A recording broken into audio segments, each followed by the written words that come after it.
"Get out before I call the authorities." The relentless rain mirrored the storm brewing in Elijah Vance's soul as he stepped onto the porch of the Vance Heritage Center.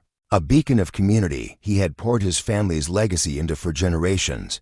Tonight, a chilling wrongness permeated the air. Lights blazed, unfamiliar voices echoed, and one of them, a booming, arrogant laugh, was not Aisha's, the center's dedicated manager. When he pushed the door open, he found Aisha huddled, visibly shaken, while Councilman Thorne, a man synonymous with the city's corrupt elite, lounged on a priceless antique sofa. Laughing as if he'd just claimed a trophy, Thorne rose, his eyes cold, his jaw set in a sneer. "Get out," he barked, "before I call the authorities." And he did. He actually did. As sirens wailed in the distance, Elijah stood frozen, not from fear, but from a profound truth only he knew, a truth that would expose the entire night's injustice and leave Thorne regretting he ever challenged the spirit of freedom's reach. The rain intensified, a relentless drumbeat against the old wood of the Vance Heritage Center. Water streamed down Elijah's face, blurring the lines between the downpour and his own rising fury. Freedom's reach, his ancestral neighborhood, usually hummed with the quiet pride of resilience at night. Porches glowed with welcoming lights, the distant sounds of gospel music and children's laughter a comforting lullaby. But tonight, everything felt sharp, charged, as if the very air held its breath. Anticipating a battle, he had rushed back, his gut churning from the news he'd received earlier. A cryptic message about new ownership and imminent eviction for the center. A bureaucratic nightmare, a spiraling legal battle he'd been fighting for months, trying to protect the sacred space from predatory developers. The words of his grandmother echoed, "This land, this center, it's our story, Elijah." Never let them erase it. The weight of them stung. Not because they were a burden, but because Elijah feared he might be failing. He had rehearsed his next legal strategy in the car, planned to rally the community, to organize a peaceful protest, to remind them of their collective strength. He planned to admit the fight was harder than he'd imagined, but that he wouldn't give up. He planned so many things, but none of those plans survived. The moment he stepped onto the porch and heard the laughter, not Aisha's, hers was usually soft, bright, like the morning sun. This one was deeper, louder, the sound of a man who felt entirely too comfortable inside a sanctuary that was not his. At first, Elijah froze, wondering if the storm made everything echo strangely. But then he heard Aisha's voice, unmistakable, though strained, accompanied by the clinking of champagne glasses. She sounded terrified. He fumbled with the key, hands trembling not from the cold, but from an instinctive dread that spread through his veins like a poison. The lock clicked. He pushed the door open. The warmth inside hit him first. The kind of warmth you only get when a home is lived in.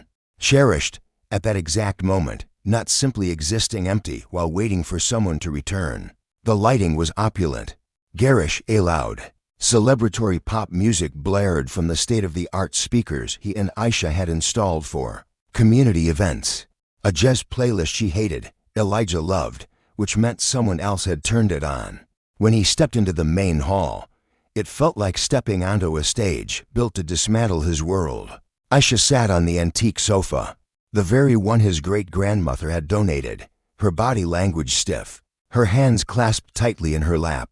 Councilman Thorne, a man whose name was whispered with fear and resentment in freedom's reach, stood tall, broad-shouldered, with the kind of entitled confidence that didn't need to announce itself. He held a glass of champagne, like he belonged here, legs spread comfortably, owning the space. They didn't even notice Elijah at first. Thorne was mid-sentence, his voice booming, the kind of laugh that grated on Elijah's nerves, free, unburdened by conscience. Then Aisha's eyes drifted up. The moment she saw him, everything inside her froze. The glass slipped slightly in her hand. "Elijah," Thorne turned, his brows pulled together, not in shock, but in irritation, an annoyance reserved for unwelcome interruptions to his conquest. "Who the hell are you?" The councilman snapped. Elijah didn't answer, couldn't.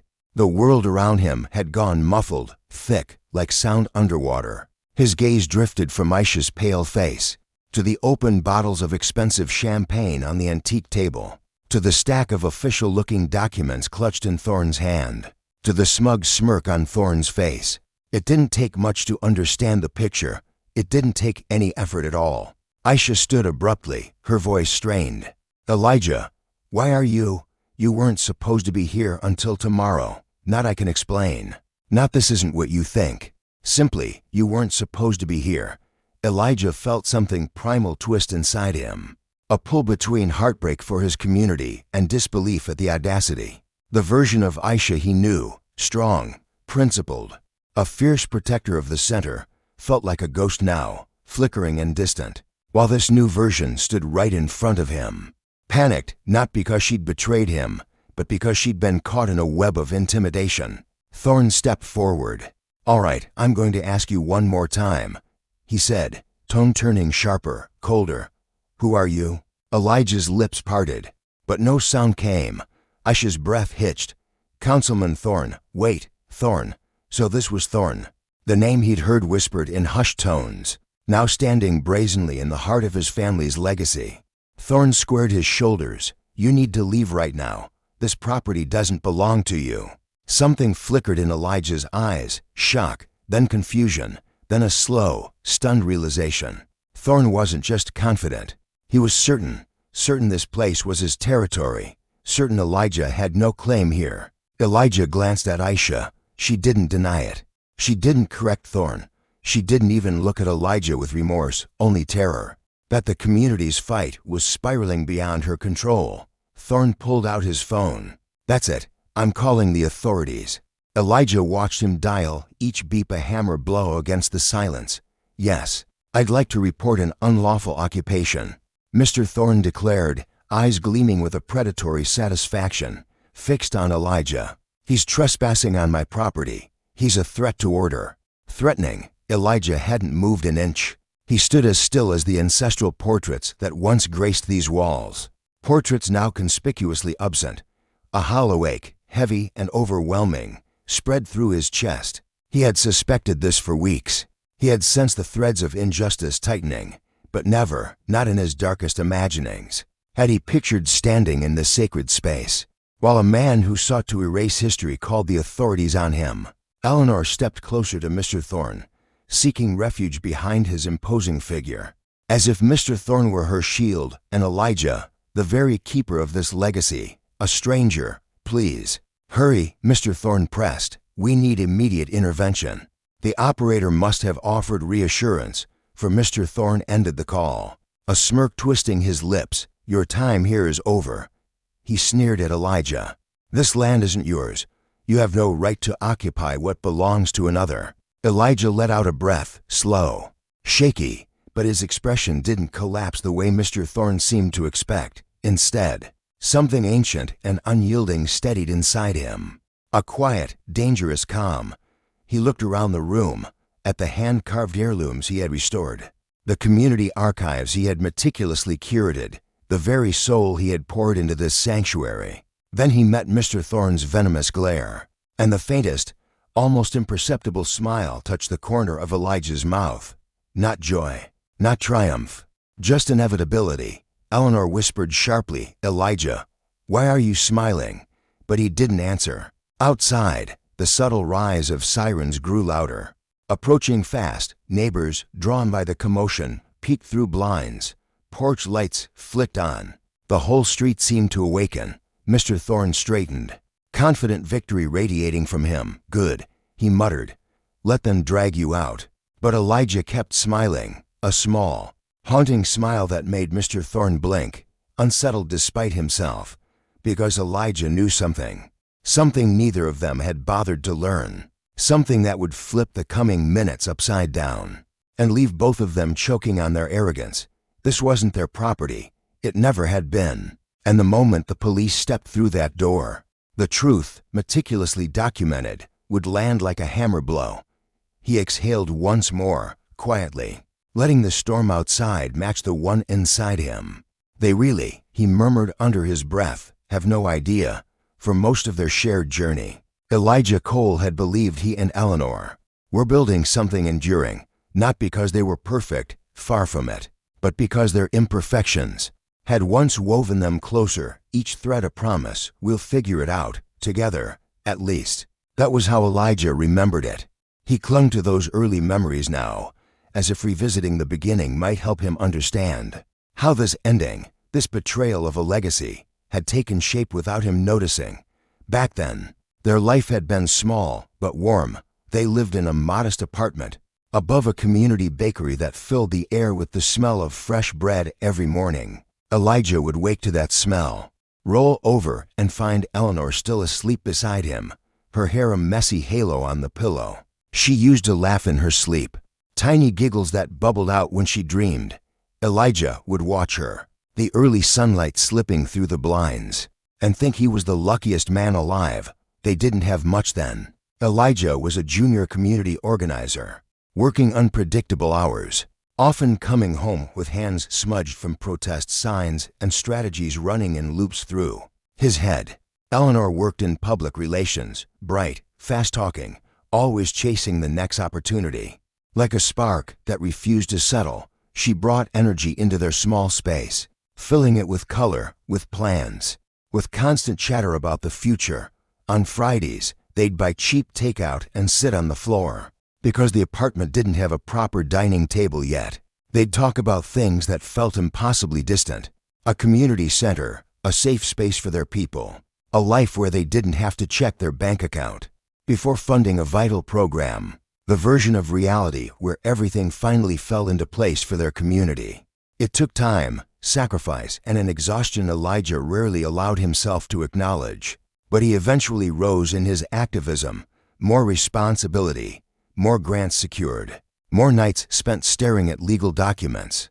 Long after midnight, he wanted to build something real for all of them, something that would last. He remembered the day he found the listing for the old community hall on Legacy Lane, the same hall Mr. Thorne had stood in earlier. As if he owned it, the listing photo showed a simple, weathered building with a wide, welcoming porch and ancient oak trees lining the grounds. Elijah had taken one look and imagined generations gathering on that porch, sharing stories, finding strength. He secured the property with trembling hands, feeling both terrified and triumphant. It was the biggest decision he had ever made, the largest investment in his community's future. And he made it alone, not because he wanted to, but because the path had been laid years before by something heavier, something buried in the collective memory of his people. The truth was, Elijah's grandmother had once lost everything, her land, her dignity, because the legal documents were manipulated, because her voice wasn't heard. Elijah had gone from room to room with her, packing meager belongings, watching the way she tried to smile for him, even though her eyes stayed glassy and far away. The system had tossed verbal barbs like casual conversation. This is why you should have known your place. This is what happens when you challenge authority. Elijah had promised himself, quietly, fiercely, that he would never let anyone have that kind of power over his community's future, over their legacy. When matriarch Alara passed, her legacy wasn't just a small inheritance, but a sacred trust, a whispered promise etched into Elias's soul. Guard your spirit, Elias, but guard our land above all. Don't let history repeat. Those words, a generational echo, guided every decision he made. It wasn't distrust, but a deep-seated fear, a fear inherited through generations of displacement. So when the time came to secure the grove, their ancestral land, Elder Maev, the community's trusted legal voice, raised the question of ownership, communal trust or individual deed. Her gaze, heavy with the weight of their people's past, met his. Given our history, Elias, perhaps it's safer in your name for now, a temporary shield. We can always transfer it to the community trust later. He'd almost shared this burden with the council that night, sitting amongst them. He saw the vibrant hope in their eyes, discussing plans for the community center, the future they envisioned for the grove. Their spirit was glowing, vibrant, hopeful. He couldn't bear to dim that light with the cold, complex language of legal battles, or by dredging up the raw wounds of past injustices. So he kept it to himself, telling himself it was temporary. He told himself he'd explain when the moment was right, when the path was clear. He believed their shared future meant shared trust, shared effort, shared everything. Deed or not, but as the seasons turned, the conversation never found its natural moment, and slowly, insidiously, something else began to shift. The community's spirit seemed to change. At first, it was subtle, whispers of new opportunities, a growing distance. They had always been united, but now some seemed drawn to networking events, lured by promises of prosperity. With a breezy, empty smile, they'd say, "It's important for our future." Elias tried to understand, to be supportive. He convinced himself this was progress, that they needed space to grow. But the distance between them and the land widened, like a crack in an ancient bridge, tiny at first, then dangerously deep. He remembered waiting, alone, at the community hearth. One night, with a meal he'd prepared for shared council, the food went cold. By the time the whispers of deals and progress reached him, intoxicating some with false promises and laughter shared with strangers, they forgot the taste of their own heritage. He felt the weight of their neglect, the silence of the empty hearth echoing. In a home that suddenly felt too vast, every time he reached out, the community seemed to drift a little farther, pulled by unseen currents. Their shared smiles became rarer, their unity something he had to fight for, not a freely given bond.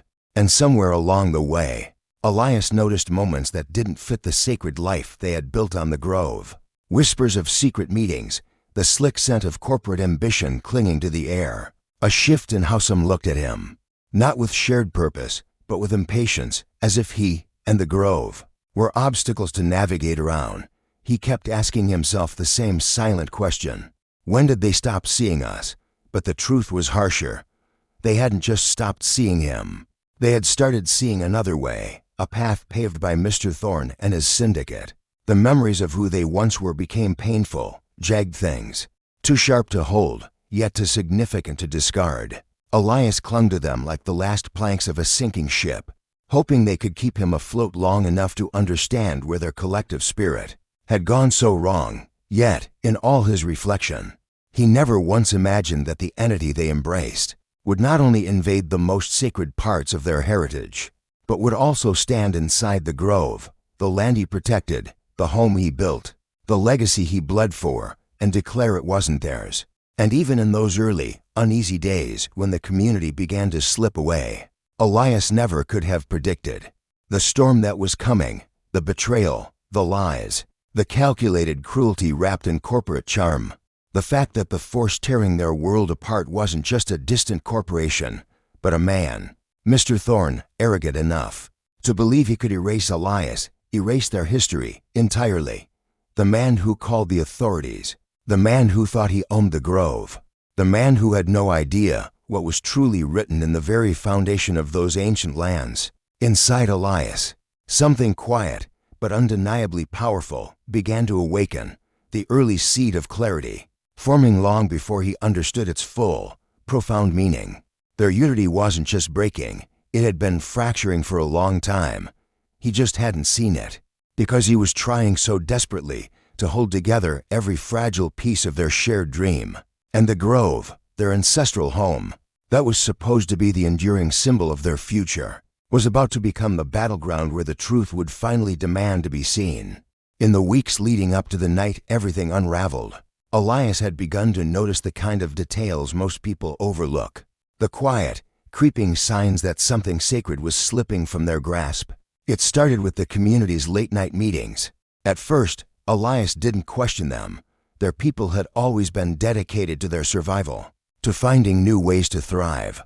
They had always adapted to unpredictable demands, but something about these new late nights felt different.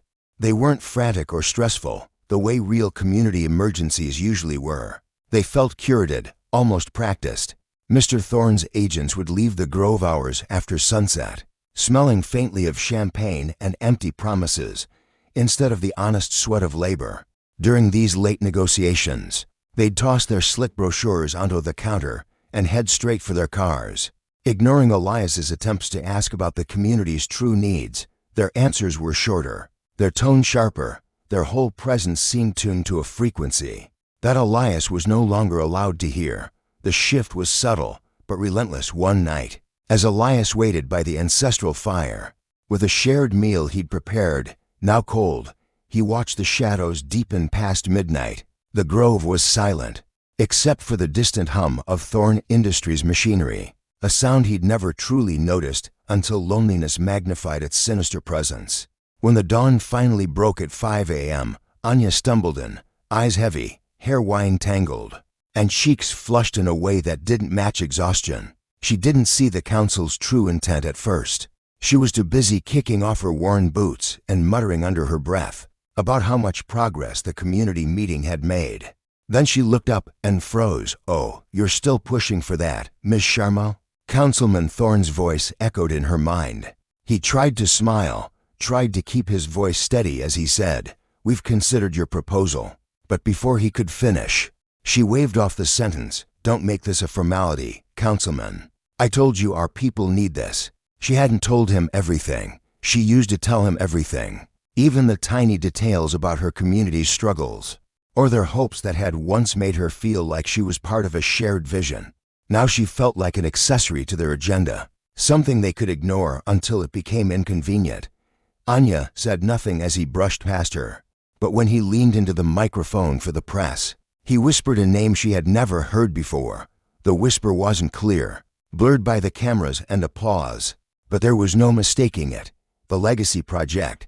The name struck Anya like a cold wave, though she didn't understand why. At the time, it was just a name, but the way Councilman Thorne said it, soft, warm, almost longing, told her everything she needed to know. Her stomach tightened with an instinctive dread, one she wasn't ready to acknowledge yet. The next day, Anya tried to convince herself that she had misheard, or that the Legacy Project was a benign initiative, maybe a community grant, something harmless, something irrelevant. But then the other signs began to gather, each one landing like a quiet blow. Councilman Thorne's office was never left unattended anymore. He used to leave his door open, or chat freely with constituents. Now it was always closed, always locked, always guarded, as if it contained a second agenda she feared Anya might glimpse when he spoke to the press. He turned his body slightly away from her. When a difficult question buzzed, he flinched, not out of guilt, but out of fear she might ask. One afternoon, Anya came home early after a canceled protest. She found Councilman Thorne on the evening news, smiling at the camera in a way he hadn't smiled at her in months.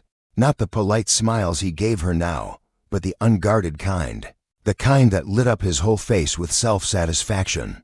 He didn't hear her walking. He didn't see her standing in the doorway, but she saw the expression. The softness in his eyes, the warmth, the spark he no longer gave to the community. When he finally realized she was there, he startled, clutching his notes. "You scared me," he said, his voice too bright, too defensive. He claimed he was discussing urban revitalization. Anya tried to believe him, but when he left the screen, the scent of unchecked ambition lingered in the air, a stench she didn't recognize. Something new, something chosen for someone else. She sat on her couch long after he left, feeling the hollow space between them grow larger with every breath. Days passed, and the clues accumulated like dust. Tiny things at first, Thorne's laughter, drifting down the hallway when he was on the phone, his sudden obsession with new, grand development plans, new luxury condos stuffed into the city's budget, the way he'd get irritated by Anya's simplest questions, the way he'd stare at her during arguments with a coldness she didn't recognize. One evening, Anya stopped by City Hall to surprise him with new data. It was something she used to do early in their collaboration, a gesture he had once welcomed. But that day, when she walked into the lobby and asked for him, the receptionist frowned. "Councilman Thorne left for a private consultation about an hour ago." Anya blinked. "Are you sure?" "He said he'd be in all day." The receptionist smiled politely. "I'm sure. I helped him prepare the confidential documents before he headed out." Anya left the building feeling a familiar hollow ache settle into her chest. She tried calling Thorne, but it went straight to a private line. She checked the public records for recent land acquisitions, something the community had been monitoring, something Thorne seemed to have forgotten about. The new acquisition wasn't near City Hall. It wasn't downtown where his public meetings usually took place. It was a vast tract of land right in the heart of her historic neighborhood. Anya drove there without thinking. When she arrived, she saw Councilman Thorne through the chain-link fence, in a tailored suit, laughing across the table from a man she had never met. A notorious developer known for gentrification, the Legacy Project. Anya didn't confront them. She couldn't. The moment was too surreal, too painful, too raw. She simply sat in her car, engine idling, watching the scene like a spectator to her own life. The intimacy between them was unmistakable. The way the developer leaned in, the way Thorne gently clapped his arm, the way his smile softened. A smile of complicity Anya hadn't seen in months. That night, when Anya came home, the air smelled like freshly turned earth and broken promises. Sense from the bulldozed future Thorne envisioned. The news reports praised him, as if nothing was wrong. As if he hadn't spent the afternoon selling off her community's heritage. Long day. The headlines murmured. Anya stared at the faces of her ancestors in old photographs, searching for something familiar in their resilience, but all she saw was distance.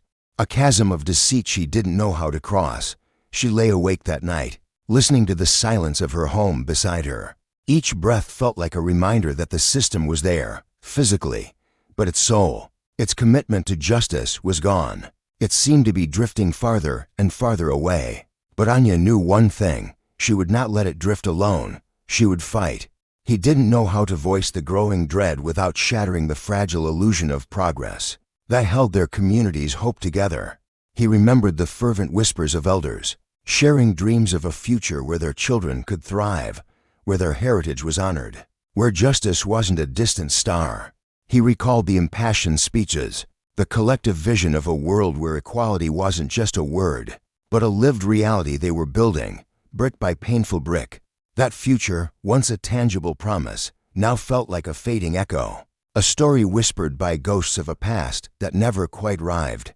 The next dawn, Elijah walked through the vibrant, yet struggling streets of his neighborhood. A profound weariness etched into his soul. Amara, a pillar of their community's advocacy, saw it instantly. Amara, with her fiery spirit and unwavering resolve, was a stark contrast to Elijah's often contemplative nature.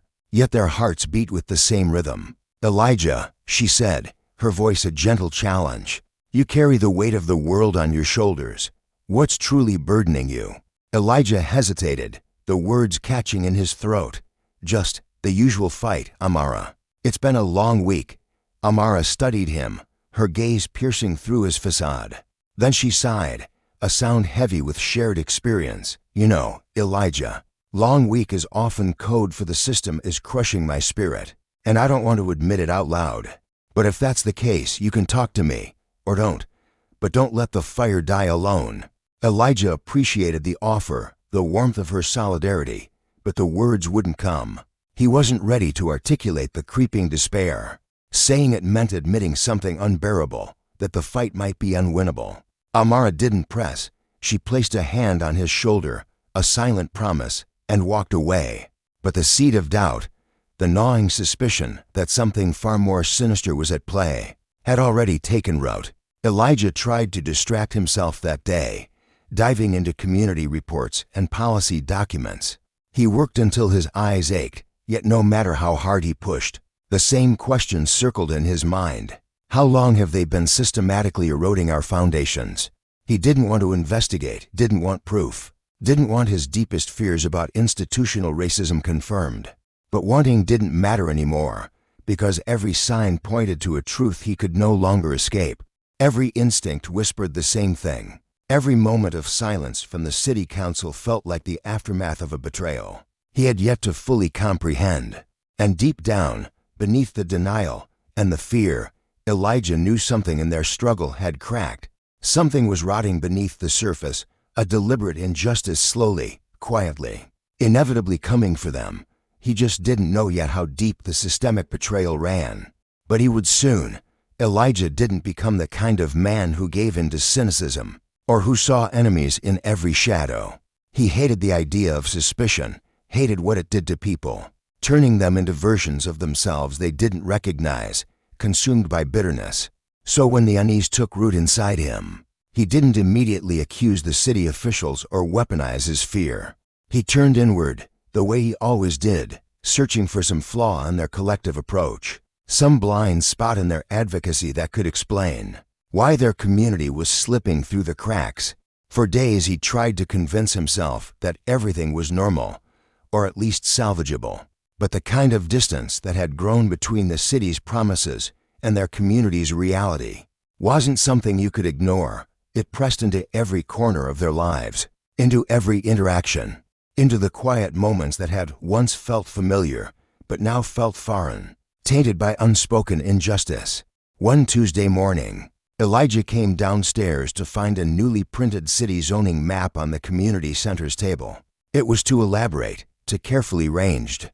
The lines were drawn with surgical precision, carving out their historic neighborhood, designating it for redevelopment.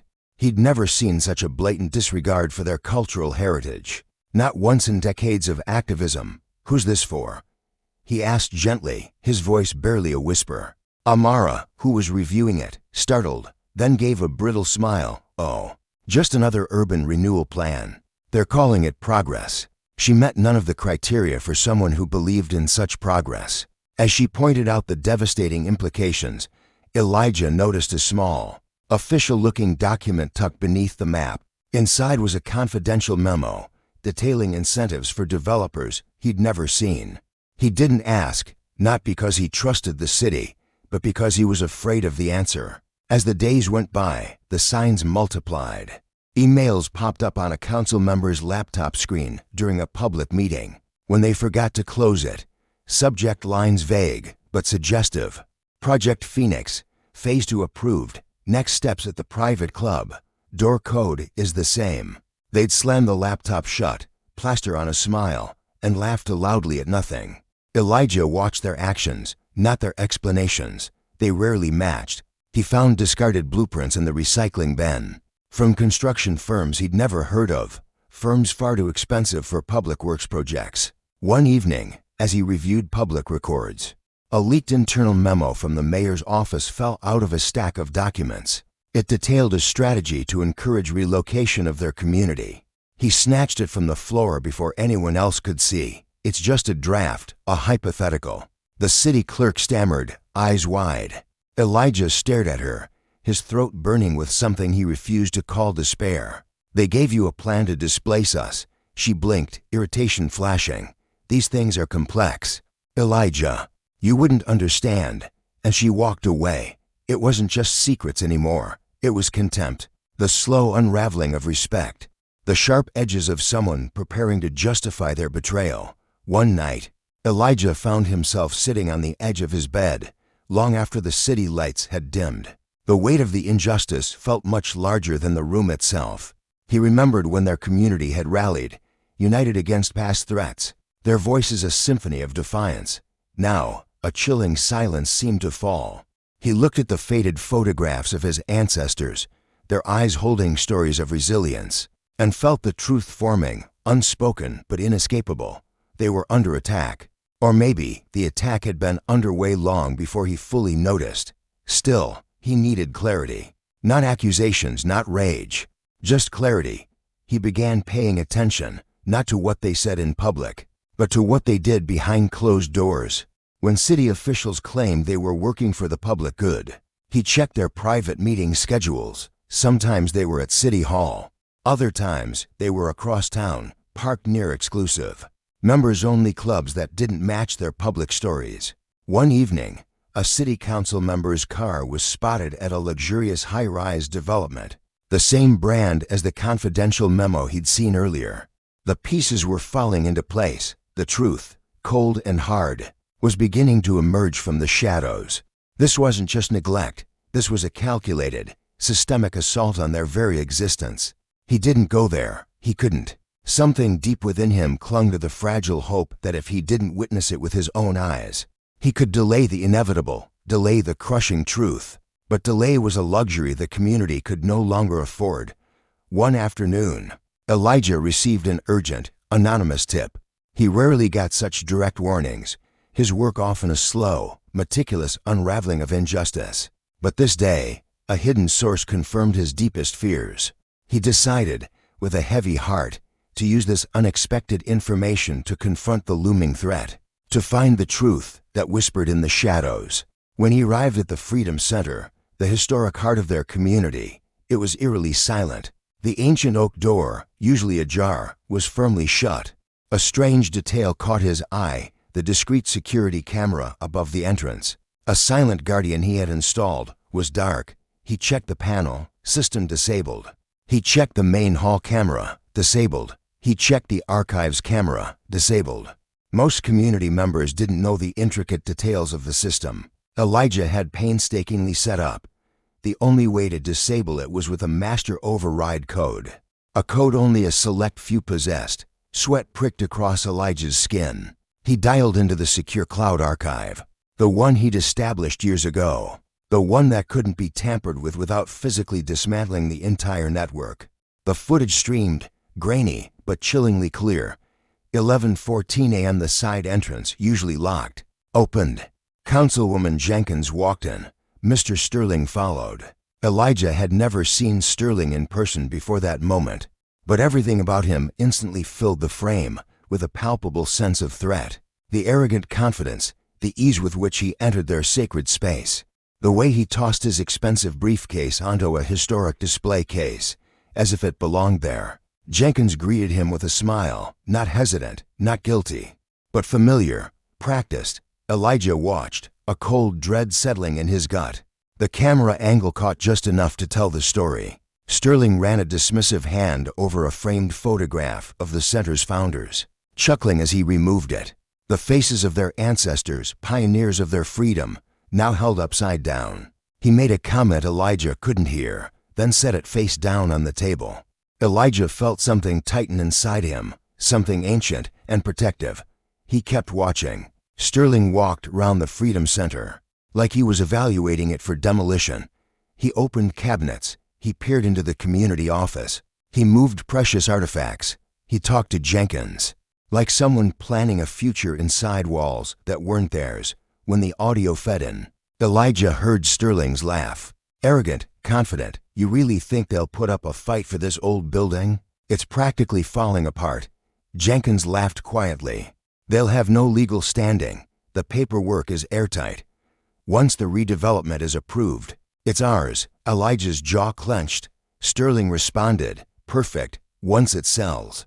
We break ground by next quarter. This Freedom Center will be a luxury high-rise before they even know what hit them. Their history won't be worth a dime.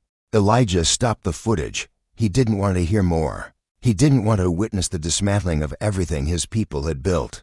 But he needed the truth. And the truth was sharper than any accusation he could have imagined. That was the moment he realized something fundamental. This wasn't just a land deal. They were planning to erase their identity, dismantle their legacy, rewrite the story of the sacred space he had poured his life into. And Sterling, this man he had never met, spoke with the entitlement of someone already claiming their ancestral territory. Elijah shut the laptop and leaned back, feeling the edges of his world tilt. His breath came shallow and uneven. His hands trembled, not from rage, but from grief, a deep, marrow-level grief for the vulnerability of his people.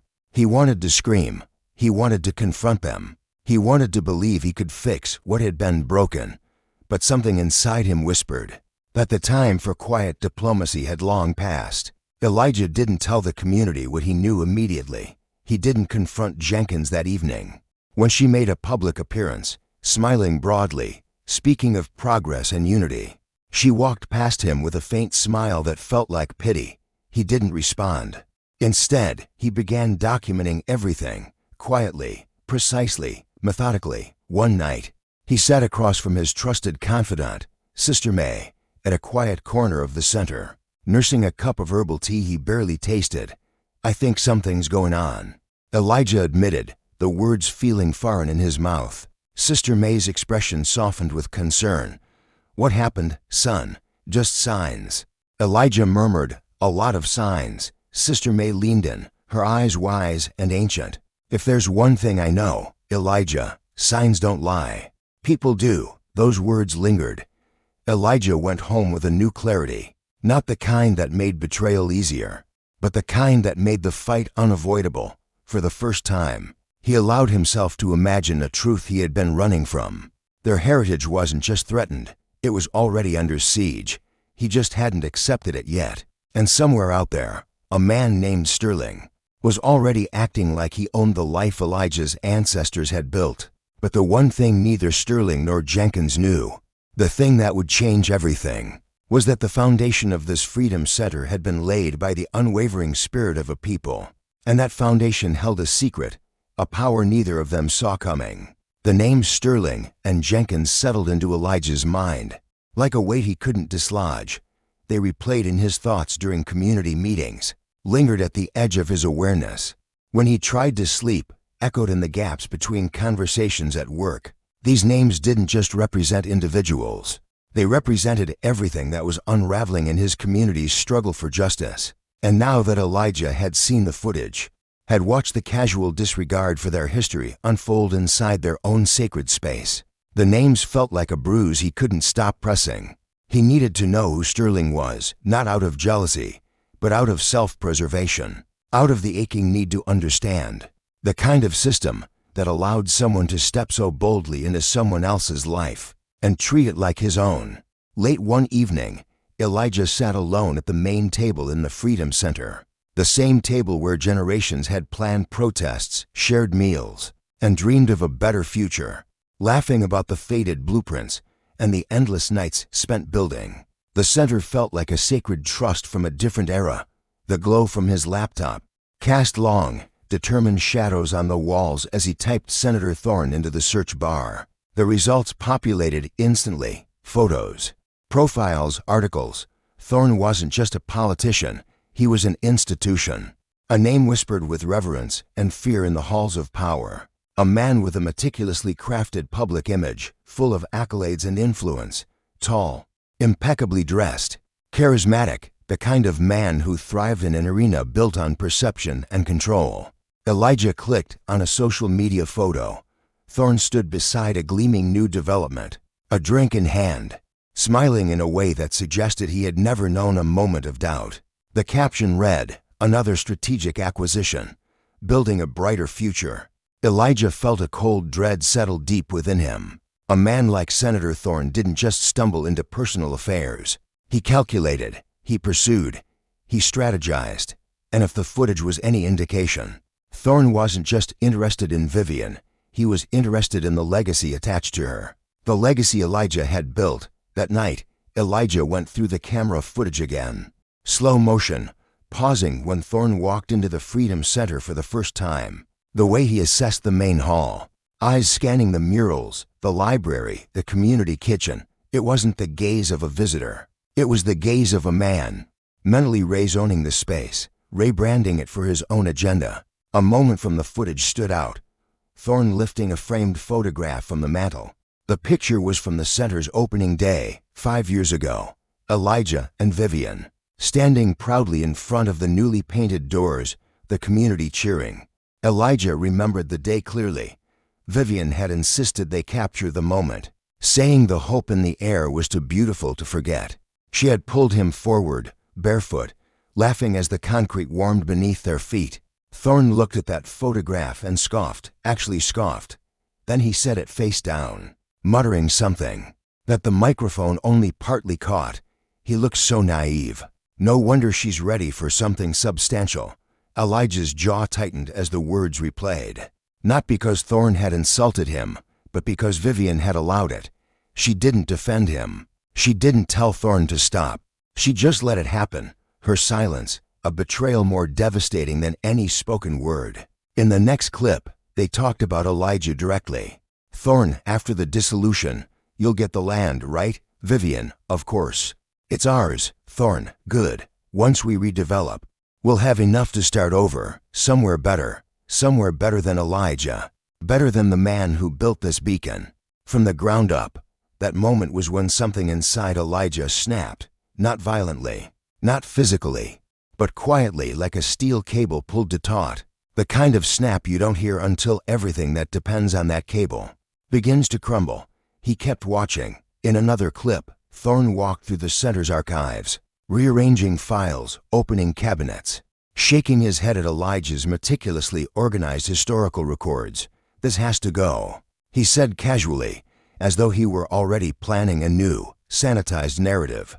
Elijah paused the footage and stared at the screen. He felt humiliation mixed with a burning disbelief. It was one thing for Vivian to betray him, but to hand over their shared dream, his life's work, to a stranger, to let that stranger mock him. Within the walls he had fought for, maintained, poured his soul into, for the first time in weeks, a righteous anger, not sadness, rose in him, slow, steady, controlled.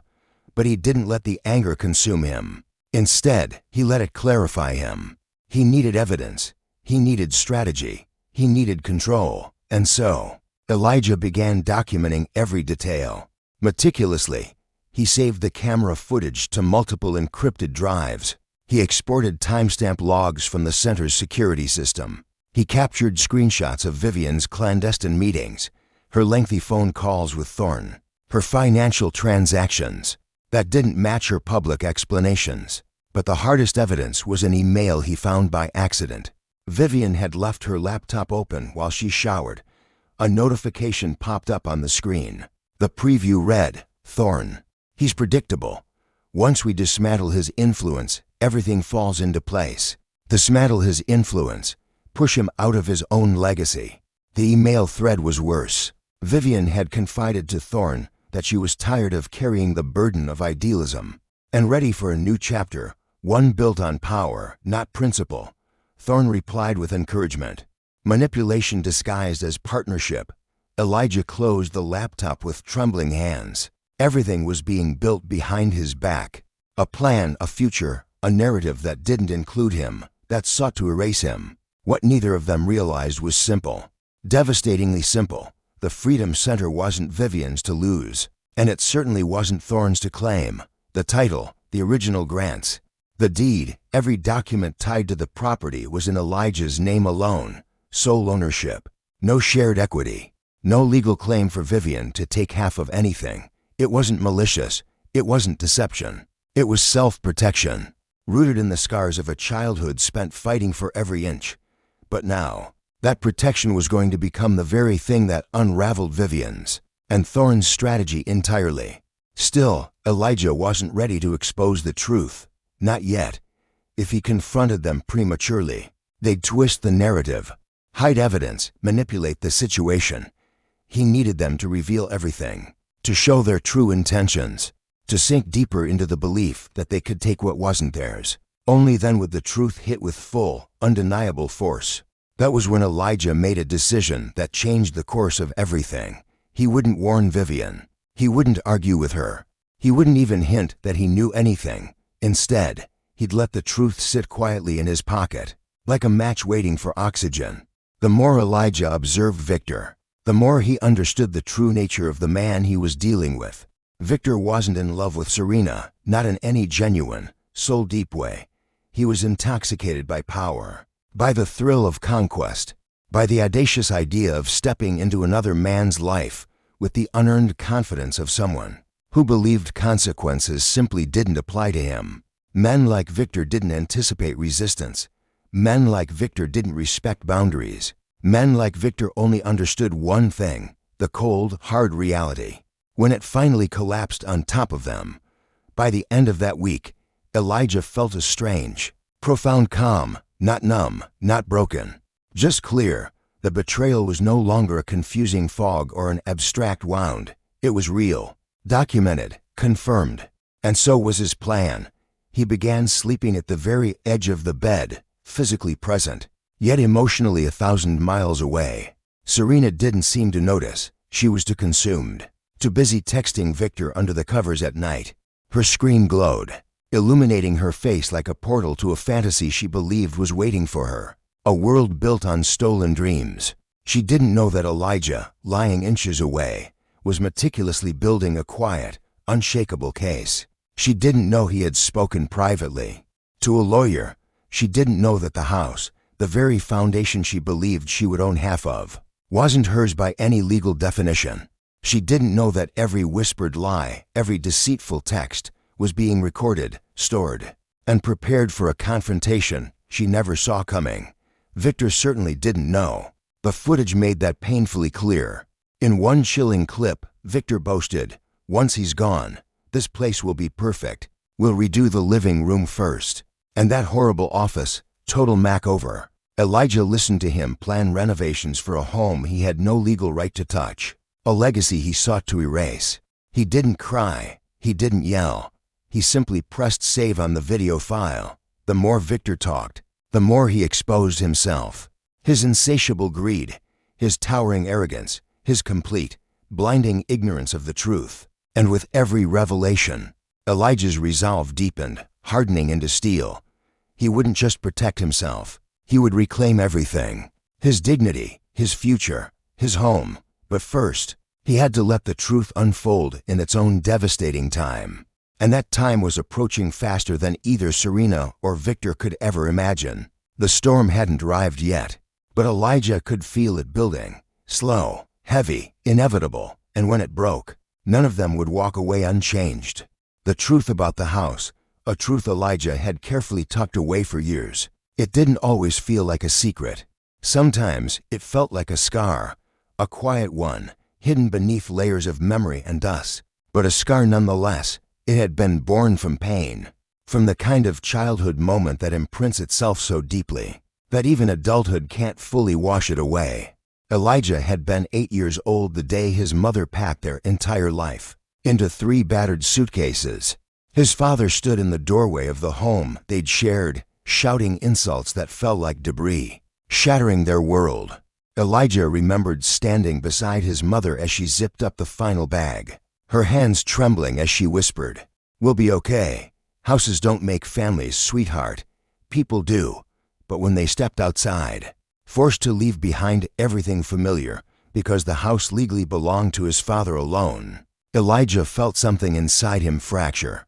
He learned then, far too young, that love didn't always protect you. Hard work didn't always protect you.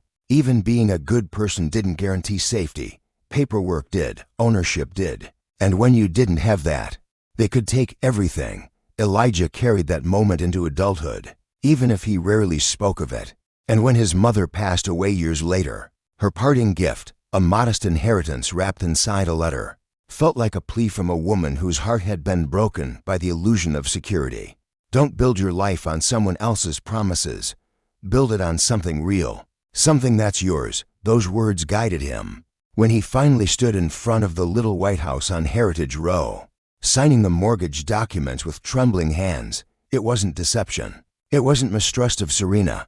It was self-preservation. It was honoring the only person who had ever protected him when he was small. It was survival. He'd always intended to tell Serena, eventually, to add her name once they settled, once the wounds of the past no longer influenced his fear. But life happened. They got busy. The right moment never seemed to arrive, and slowly, the truth became something too heavy to lift into conversation. But now, watching the walls close in around his marriage, Elijah realized that the very secret he'd once feared sharing might be the only thing protecting him from losing everything. The realization didn't bring comfort. It brought sorrow, because no one should need protection from the person they love. One cold morning, a few weeks before the night the police were called, Elijah finally reached out to someone who understood the legal landscape better than he did. Aisha Khan, the lawyer who had helped him buy the house. Aisha was sharp, calm, unfazed by chaos. Elijah trusted her, not only because she was exceptional at her job, but because she had been there when he signed those papers, when he finally felt safe enough to claim a piece of the world as his own. When he walked into her office, she gestured for him to sit, her eyes narrowing slightly as she studied his exhausted expression. "You look like you haven't slept in days," she said gently. "I haven't," Elijah admitted, forcing a weak smile. Aisha didn't pry. She waited. Elias took a deep breath, a quiet, unyielding resolve hardening his gaze, and told her everything. Not dramatically, not angrily, but with the profound weariness of a soul pushed beyond the breaking point, yet refusing to shatter. He spoke of the late nights, the damning receipts, the incriminating footage, the chilling emails. He didn't try to justify Srafina or Damien. He simply presented the stark, unvarnished truth. When he finished, Anya exhaled slowly, a silent prayer. "I'm so sorry, Elias," she said. "No soul deserves such calculated cruelty. I need to know where I stand, legally." Elias's voice was a whisper. Anya folded her hands on her desk, her expression firm. "Well, the good news is that this sanctuary, this foundation of your life, is unequivocally yours. Soul ownership, Elias, is an unshakable fortress, no matter what she believes, or what Damien has whispered in her ear. Serafina has no automatic claim to it. Unless you added her to the title." "I never did." Anya nodded again, a flicker of grim satisfaction in her eyes. "Then they cannot touch it, not legally, not ever. She may ask for a share of other assets in a divorce, but this home, this legacy, is beyond their grasp." Elias felt his shoulders sag with a deep, primal exhale of relief, not vengeance, not triumph, but the quiet reclaiming of breath. "I don't want revenge," he said quietly. "I just want to protect what is mine, what I built." "You will," Anya assured him, "but you need to be careful. If they're planning something, they are," Elias whispered, the word a bitter taste. "Then you need evidence, Elias, not emotions, not instinct, truth, unassailable, undeniable truth." He laid bare the digital breadcrumbs of their deceit, the footage, the emails, the screenshots. She watched in silence, her gaze hardening, a silent fury at Damien's brazen arrogance, at Serafina's willing complicity in the betrayal. When the final clip ended, Anya leaned back, tapping a pen lightly on her desk. "This is worse than I expected," she murmured. "They're not just being careless, they are architects of deception, deliberately strategizing, and Damien, he is the serpent in the garden, stoking the flames of avarice." Elias swallowed hard. "What do I do?" "Gather your proof," she said. "Build your fortress of facts. Stay calm, don't confront them yet. Let them dig their own graves with their ambition. When the time comes, you'll be ready, and the law will be on your side." She paused. "Also, move anything sentimental out of the house. Safeguard your soul, Elias. Remove anything that holds the echo of your past, the heart of your future, just in case."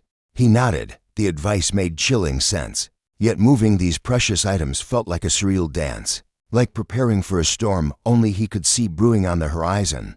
That evening, Elias went home and began to move with the quiet precision of a surgeon, extracting the vital organs of his life. Faded photographs, the whispers of his mother's laughter, handwritten notes, small keepsakes he'd forgotten he treasured. He stored them in a hidden sanctuary across the city, a rented apartment. He made sure not to leave any traces behind. It was a silent evacuation, a preemptive strike against the coming tempest. Serafina, lost in her gilded cage of delusion, saw nothing. She was too busy living in a mirage conjured by Damien. She'd walk around the house humming a tune of false promise, reading texts with a smile Elias hadn't seen in years. Sometimes she'd pass Elias without a single glance, her phone lighting up with Damien's name. As she typed furiously, her heart a satellite captured by a foreign star. The chasm between them widened into an abyss, vast, cold, and utterly unbridgeable. And Damien, emboldened by Serafina's blind devotion, shed his lover's disguise. He became an occupier, a conqueror of stolen territory. On Fridays, Serafina would claim she had fabricated client meetings. Elias watched Damien's sleek, black sedan glide into his driveway. Around 8 p.m., watched him stride out, a conqueror claiming his spoils, a duffel bag slung casually over his shoulder. Watched Serafina greet him at the threshold of Elias's home, with a warmth Elias hadn't felt in years. Damien began to weave his presence into the very fabric of Elias's sanctuary. He cooked in Elias's kitchen, sang off-key in Elias's shower. He set his shoes, brazenly, by the door, a territorial marker. He even dared to rearrange the furniture. During one of his weekend stays, subtle changes, yet profound acts of usurpation that Elias felt in his bones. Serafina, meanwhile, began to speak of a future that felt alien, chillingly detached from their shared past. "We could completely reimagine the kitchen," she said one night, scrolling through her phone. "The cabinets are so outdated. They were installed 2 years ago, Serafina," Elias replied. She didn't even hear him. She was already living in another man's dream. Once, Elias overheard her on the phone, whispering, "Yes, once we sell the house, we'll have more than enough saved." That phrase, "sell the house," reverberated in Elias's mind, a chilling prophecy, a declaration of war. Sell the house she didn't own, the house Damien believed was his for the taking. It would have been laughable if it hadn't been tragic. But the true dagger, the moment that shattered the last vestiges of illusion, came without warning. One evening when Elias walked into the living room to retrieve his coat, a simple act that would unravel everything, Serafina, lost in her own world, didn't see him at first. She was talking to Damien on speakerphone. "I just want a life with you," she whispered, her voice laced with a desperate yearning. "He's barely here anyway. What's the point of staying?" Elias froze, a statue carved from ice, rooted to the doorway. Damien's voice, cold and calculating, sliced through the air. "The point is to play it smart. Don't spook him yet. Let him believe he still holds the reins. Once he's gone, we get everything. Not be together, not start a life, just everything." Damien wasn't in love with Serafina. He was in love with the spoils she represented, the legacy she could deliver. And Serafina, tragically, blissfully unaware, was merely a pawn in his cruel game. That was the moment Elias's heartbreak didn't transform into anger or vengeance. It solidified into an unshakable clarity. He couldn't save their marriage. He couldn't save Serafina from her own self-deception. But he could save his sanctuary, his dignity, his future. The truth about his home wasn't a weapon of destruction. It wasn't revenge. It was a shield. It was the bedrock he had laid, long before he knew the storm would come. And soon, that truth would become the seismic force, powerful enough to shatter Damien's entire edifice of lies. But for now, Elias waited.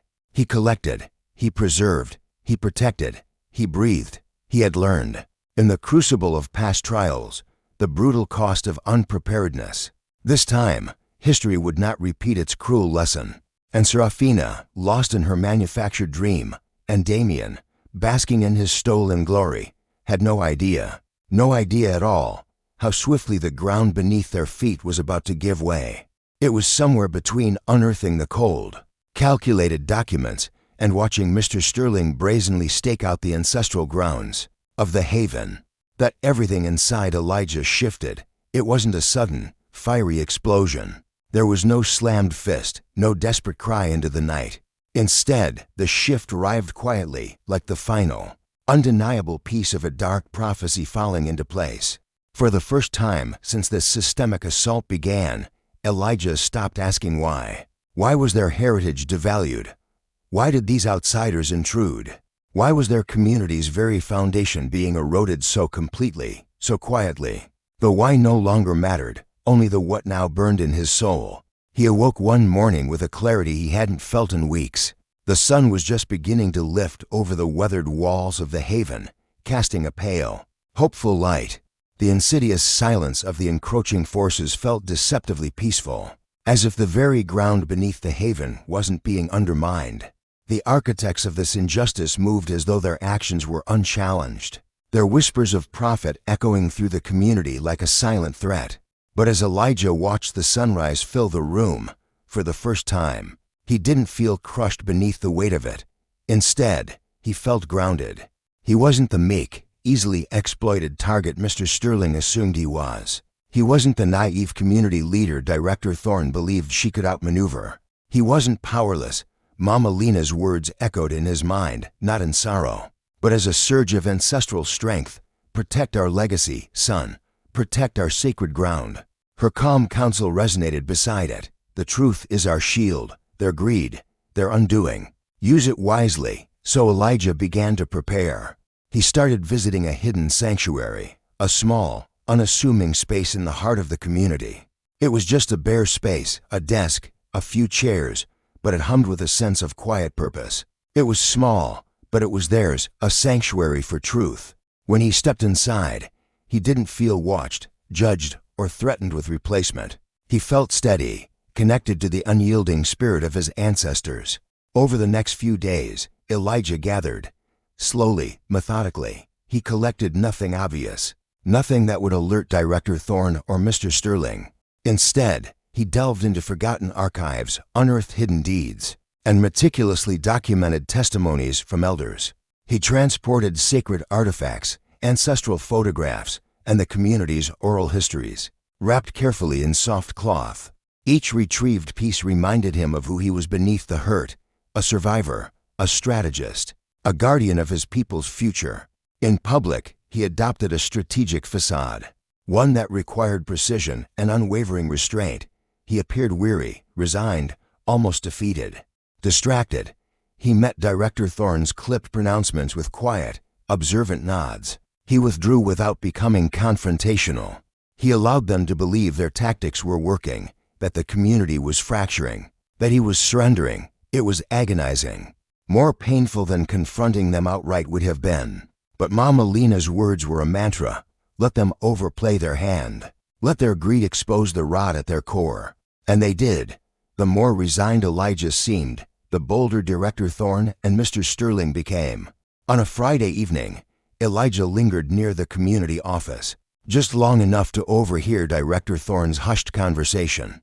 "They're so disheartened lately," she whispered to Mr. Sterling. "I think they're close to breaking. Just a few more weeks, and we can push them to abandon the haven voluntarily." Elijah closed his eyes, letting the words wash over him. Not with pain this time, but with chilling confirmation. Sterling's voice crackled through the speaker, smug and assured. "Good, keep applying pressure. Once they're gone, everything gets easier. Everything. The land, the legacy, the future we've planned." Thorne's voice, dripping with false sympathy, softened. "They won't expect anything." Sterling laughed, a low, confident chuckle that made Elijah's stomach twist.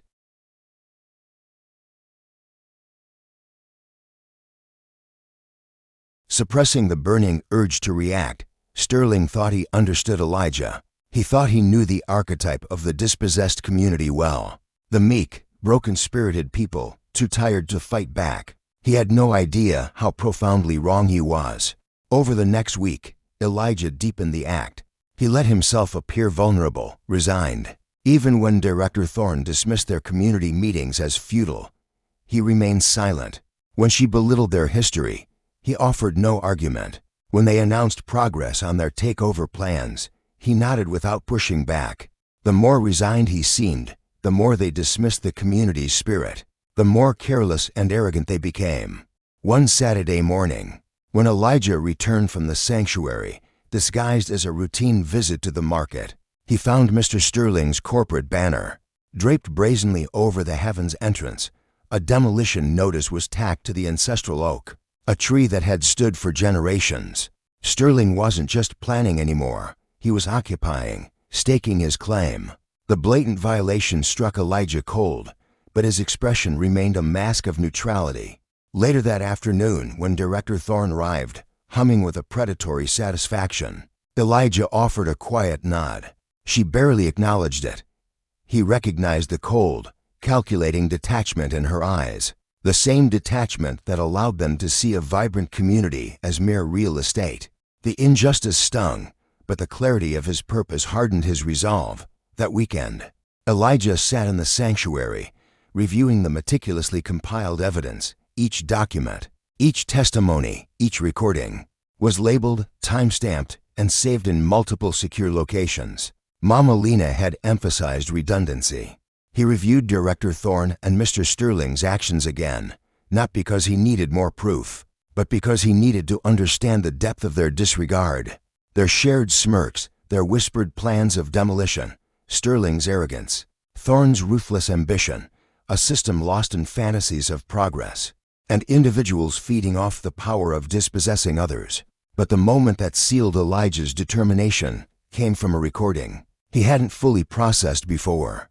Elijah paused the video, a stark image of the Freedom Hall, the sanctuary he had helped build to protect a future he had dreamed would echo with the laughter of generations, a space he had repaired, painted, and rebuilt with the very spirit of his community. Sanctuary. He breathed deeply, the word a bomb against the ache it triggered. Once, Serafina had cherished this place. had run her hands along its weathered beams and whispered, "This could be our forever legacy." But forever, it seemed, had an expiration date he wasn't aware of. When Elijah returned to the hall that evening, Serafina barely acknowledged him. She was on her device again, a faint smile playing on her lips, likely at something Senator Thorne had posted. She didn't even look up.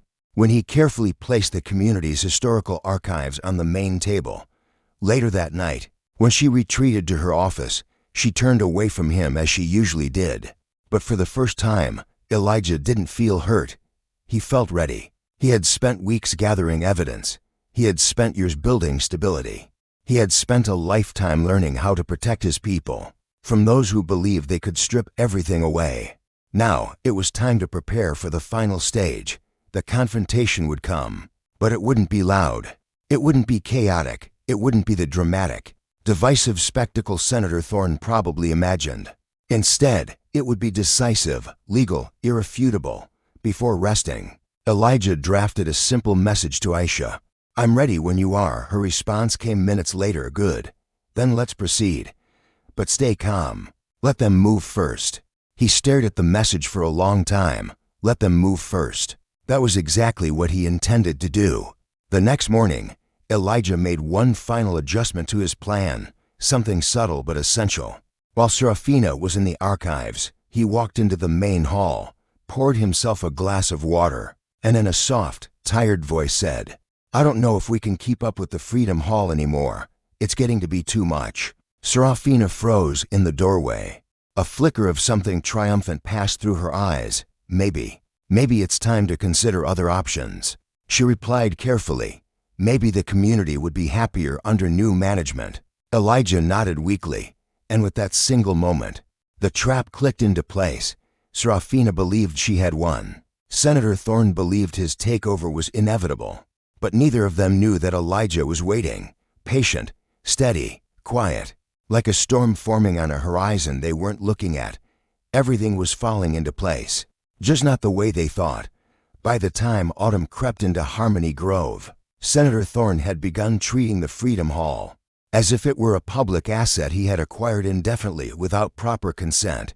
And worst of all, Serafina encouraged it, not always directly, but with her silence, her smiles, her open gestures that wordlessly welcomed Thorne deeper into a legacy that wasn't hers to give away. The transformation didn't happen overnight. It was gradual, insidious, almost artistic in the way Thorne threaded himself into the rhythms of the hall. He offered grants once, then started dictating the hall's programming regularly. He hosted elaborate galas on weekends, then began rearranging historical exhibits to his liking. He changed the community's digital narratives, then assigned himself full control of their messaging. He spent one evening, then 3, then entire weeks, leaving behind his corporate branding, his political literature, and a pervasive ideology that filled the sacred space with an intrusive, unsettling presence Elijah grew to despise. It was territorial, calculated, exactly the kind of move a man like Thorne would make, bold, but disguised as casual benevolence. The first time Elijah saw Thorne lounging on the hall's historic bench, feet propped up, the community's original charter resting comfortably in his hand, he felt a coldness sweep through him. Thorne didn't flinch when Elijah entered the room. He didn't pretend to be embarrassed or act like a guest overstaying his welcome. He simply looked over, nodded, and said, "Hey, old friend. Serafina said you were out for the day." The familiarity in his voice made Elijah's skin prickle, not because of its warm tone, but because it was the warmth of someone who had already rewritten the story in his head. A story where Elijah was the outsider, and Thorne was the rightful steward. Serafina entered the room moments later, smiling awkwardly, avoiding Elijah's eyes. She acted as though nothing was strange, as though the situation, her ally casually dismissing the hall's founder in his own sacred space, was just another afternoon.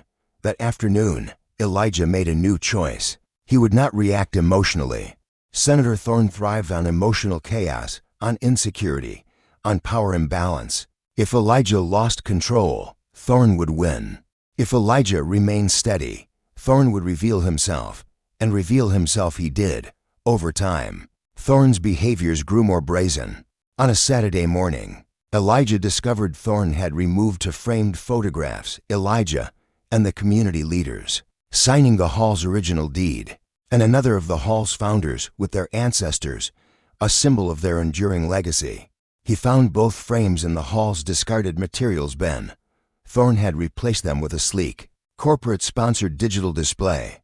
When Elijah held up the discarded photos in front of Serafina, she didn't apologize. She only sighed. Senator Thorne thought the hall needed a fresh look. The hall Thorne assumed would one day be entirely his. Elijah didn't argue. He stored the photos away carefully and wrote down the incident. The more Thorne inserted himself into the hall, the more the space shifted, subtly, but undeniably, from a sanctuary into a battleground. Elijah began recognizing what Aisha had warned him about. These weren't just personal violations. They were indicators of intent, indicators that Thorne believed he was not only taking Elijah's legacy, but erasing his people's very identity, but also his stability, his heritage, his very identity. Yet, what Silas Thorne believed didn't change what was real. The haven was Elijah's, every worn floorboard, every hand-carved beam, every memory etched into its walls. Silas was building fantasies, atop foundations he had no right to touch. One afternoon, Elijah returned from his outreach work early. He didn't intend to walk in unnoticed. It simply happened. He stepped into the haven quietly, closing the door behind him, and heard Silas's voice drifting from the main hall. When we redevelop this place, we'll move to the city. Bigger opportunities, better energy. This old neighborhood feels stagnant. Redevelop this place? Redevelop his place. Elijah stepped into the doorway and saw Silas leaning over Serena, one hand on the antique counter, the other gesturing animatedly.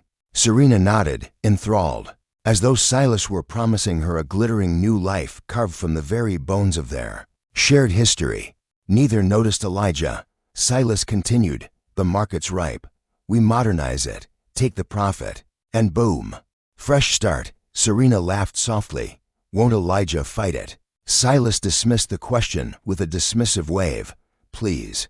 The man reeks of defeat. He'll cave." Defeat. Silas saw him as a non-threat, a relic, an obstacle already halfway cleared. Elijah didn't say a word, but inside, a new resolve, cold and unyielding, crystallized. Later that night, Elijah replayed the scene in his mind. While reviewing the cloud footage, the camera had caught the entire conversation. Silas's voice, dripping with colonial arrogance. Serena's voice, layered with misguided excitement. Their intentions, clear as a developer's blueprint. He saved the file, backed it up, stored it. Its significance was monumental. The haven wasn't just at risk. Elijah's dignity, his ancestral legacy, was being targeted. This recording would become a cornerstone of the truth. Over the next few days, Silas's presence grew even more dominating. He started arriving unannounced. If Elijah was home, Silas acted inconvenienced, as if Elijah were intruding on his own time. He took calls loudly, pacing through the sacred halls, discussing campaigns and clients and personal matters as though he resided there. He left his expensive coffee cups on ancestral tables. He rearranged the community's art. He tinkered with the lighting. He didn't understand. The more he exerted authority, the clearer his intentions became. At one point, as Elijah walked past the main gathering room, Silas murmured to Serena, "When it's ours, we should knock down that wall, make the space more open. Ours." Elijah paused in the hallway, listening. Serena replied softly, "I always wanted a bigger living space." Silas grinned. "Then we'll make it happen." Elijah didn't interrupt. He simply stepped quietly into his office and began documenting another entry. There was a night that nearly broke him, emotionally, not strategically. He had returned from the community garden late, storing away a box of old journals. When he came home, he found Serena and Silas slow dancing in the main hall of the haven. The lights were low, music playing. Serena rested her head on Silas's chest. Silas held her waist gently, whispering into her ear. For a moment, the scene struck Elijah with brutal clarity. The intimacy, the softness, the connection that had once belonged to him, to them, to this very space. It wasn't the betrayal that hurt in that moment. It wasn't the infidelity or the lies, or the weeks of secrecy. It was the realization that she had willingly given herself to someone who mocked the life they'd shared. Someone who saw Elijah, and everything he represented, as disposable. He stepped away from the doorway, gripping the stair rail until his knuckles went white. He let himself feel the heartbreak, sharp, deep, consuming, but only for a moment. Then he breathed slowly, steadying himself. He reminded himself why he was enduring this, because reacting emotionally would ruin the clarity he needed, because patience would reveal everything, because he was preparing not for confrontation, but for justice. The next day, Elijah purchased an additional cloud storage subscription and backed up every video, audio snippet, and screenshot. He saved them in separate folders, each labeled methodically. He sent encrypted copies to Aisha Rahman, his trusted legal counsel. Serena had no idea. Silas had no idea. Their arrogance had blinded them to the quiet storm building in Elijah's silence. One afternoon, Elijah overheard Silas complaining that the security cameras were ruining the vibe and suggested disabling them. Serena agreed enthusiastically, but they didn't know that Elijah had already hidden a secondary microcamera in the corner of the main hall, a device that didn't run on the main system and couldn't be disabled without being physically removed. He installed it the same night Silas mistakenly believed he had turned the entire system off. Elijah watched the footage every evening from his quiet corner. Silas wasn't just contemptuous. He was strategic. He discussed timelines and financial viability. He even tried guessing the market value of the haven. He was planning an invasion disguised as seduction. And Serena, blinded by the fantasy of reinvention, didn't notice the manipulation in his tone, the cold calculation in his suggestions, the way he suddenly pushed her toward decisions that benefited him more than her. One night, the camera caught a critical exchange. "Silas, once he's out, you'll change the locks immediately." "I'll help, Serena. Won't that be too harsh?" Silas scoffed. "He won't fight it. You said he's practically depressed." Serena hesitated. "He is." Silas smirked. "Good. Then this will be smooth." Smooth. Push Elijah out smoothly. Elijah replayed that clip twice, and with each viewing, he felt his resolve strengthen. 3 days later, Elijah quietly met with Aisha Rahman again. She reviewed the footage, nodding at the legal relevance. "Elijah," she said, her voice firm, "this is extraordinary evidence, not just of personal betrayal, but of a calculated intent to dispossess you of your heritage, to erase the haven." Elijah nodded, a fire ignited in his eyes. "I'm ready, Aisha, for the next step, for the fight." Aisha's gaze was steady. "Let them revel in their illusion of victory. And when they make their final, arrogant move, that's when we strike." Elijah left her office, a surge of purpose coursing through him, a feeling he hadn't known in years. Confidence. The Beacon House, a sanctuary of heritage, was under siege. Victor's shadow loomed. Serena seemed lost, but Elijah was no longer a man adrift. He was preparing, meticulously, for the moment that would shatter this encroaching darkness. He didn't know it then, but that moment was closer than a whisper. Soon, very soon, Victor would stumble headfirst into a truth he never saw coming. The Beacon House, a legacy he believed he could seize, a monument of resilience he thought he could erase, was about to become the crucible of his own undoing. The night it all converged. The night Elijah decided to walk back into the heart of his community, unannounced. Didn't feel dramatic at first. It felt like the world held its breath, a collective inhale before the storm. He had spent the afternoon in his temporary sanctuary, meticulously arranging the final box of documents, deeds, historical records, community charters, everything he needed, ready for what Aisha called the moment of truth. Her instructions were etched in his mind. Do not confront them until they overstep. In a clear, undeniable way, let them initiate. Let them expose themselves. For weeks, Elijah had waited. He had gathered evidence, stayed silent, played the part of a man defeated, too weary to fight. And Serena, believing the tide had turned in their favor, grew careless. Victor grew arrogant. The Beacon House, once a symbol of unity, transformed into a stage for their hubris. So when the final step came, Elijah didn't hesitate. It began with a single message from Serena, a text sent with the kind of breezy dismissal she had learned to wield.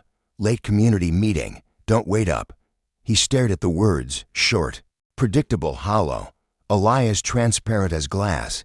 He sent back a simple reply, understood. Nothing more, nothing that suggested. He was miles away, watching the city lights blur through the first drops of a coming storm.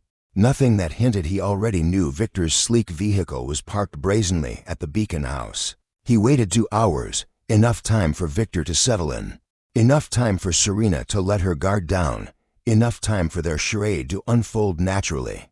Then, he turned the key in the ignition and drove towards the Beacon House. The rain intensified.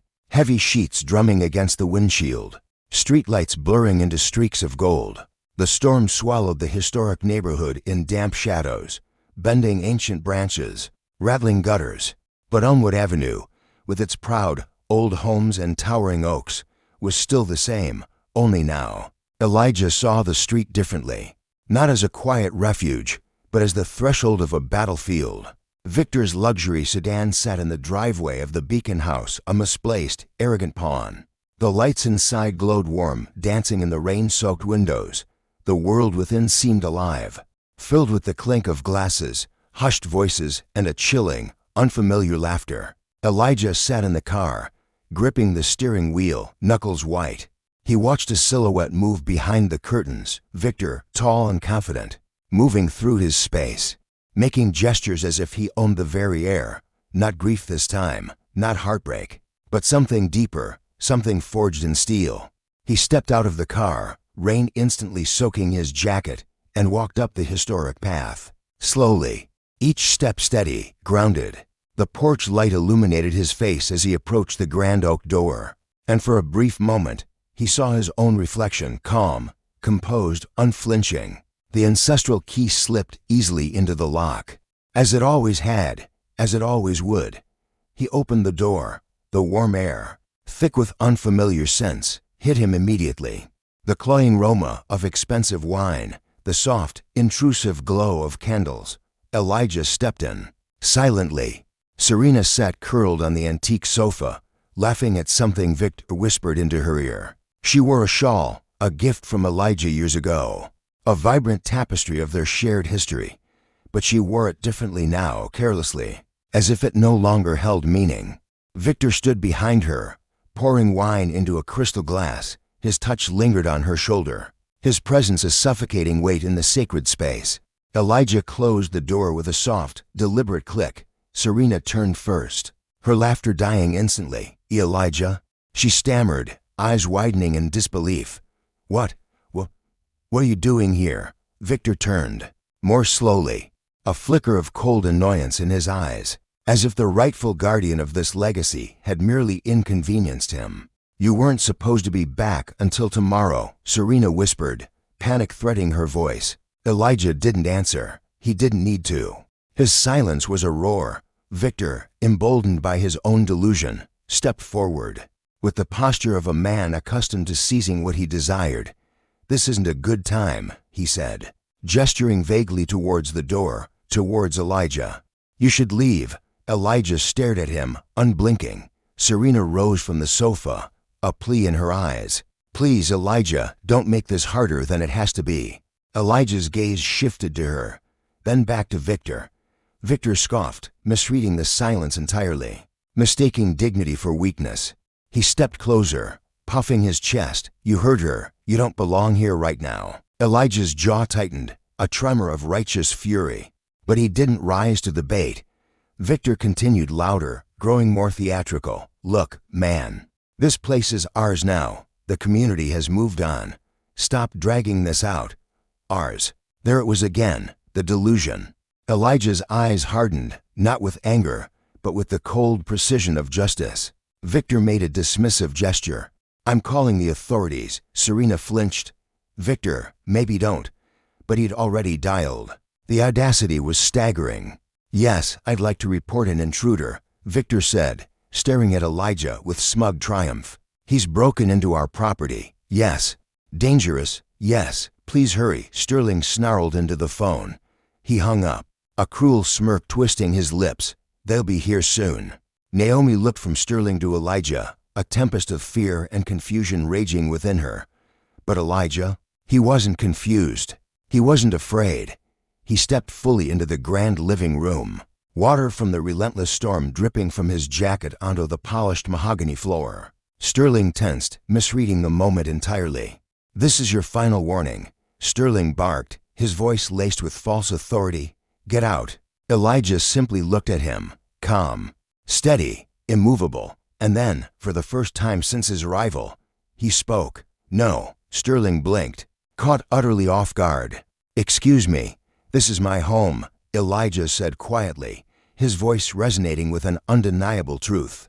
Naomi let out a bitter, shaky laugh, a sound of fragile disbelief. "Elijah, please don't start that again. We're not doing this."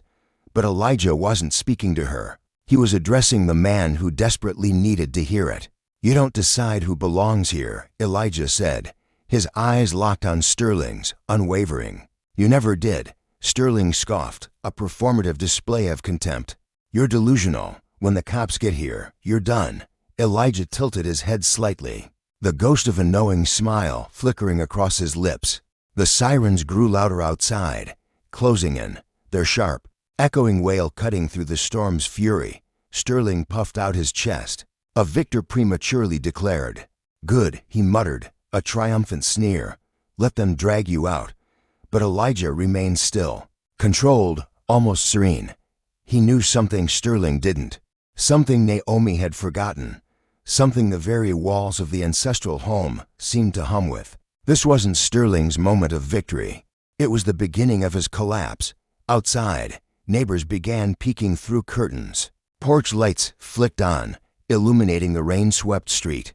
The storm's howl seemed to crescendo, pushing against the windows, as if waiting for the truth to finally break free. Naomi's voice trembled, a plea born of desperation.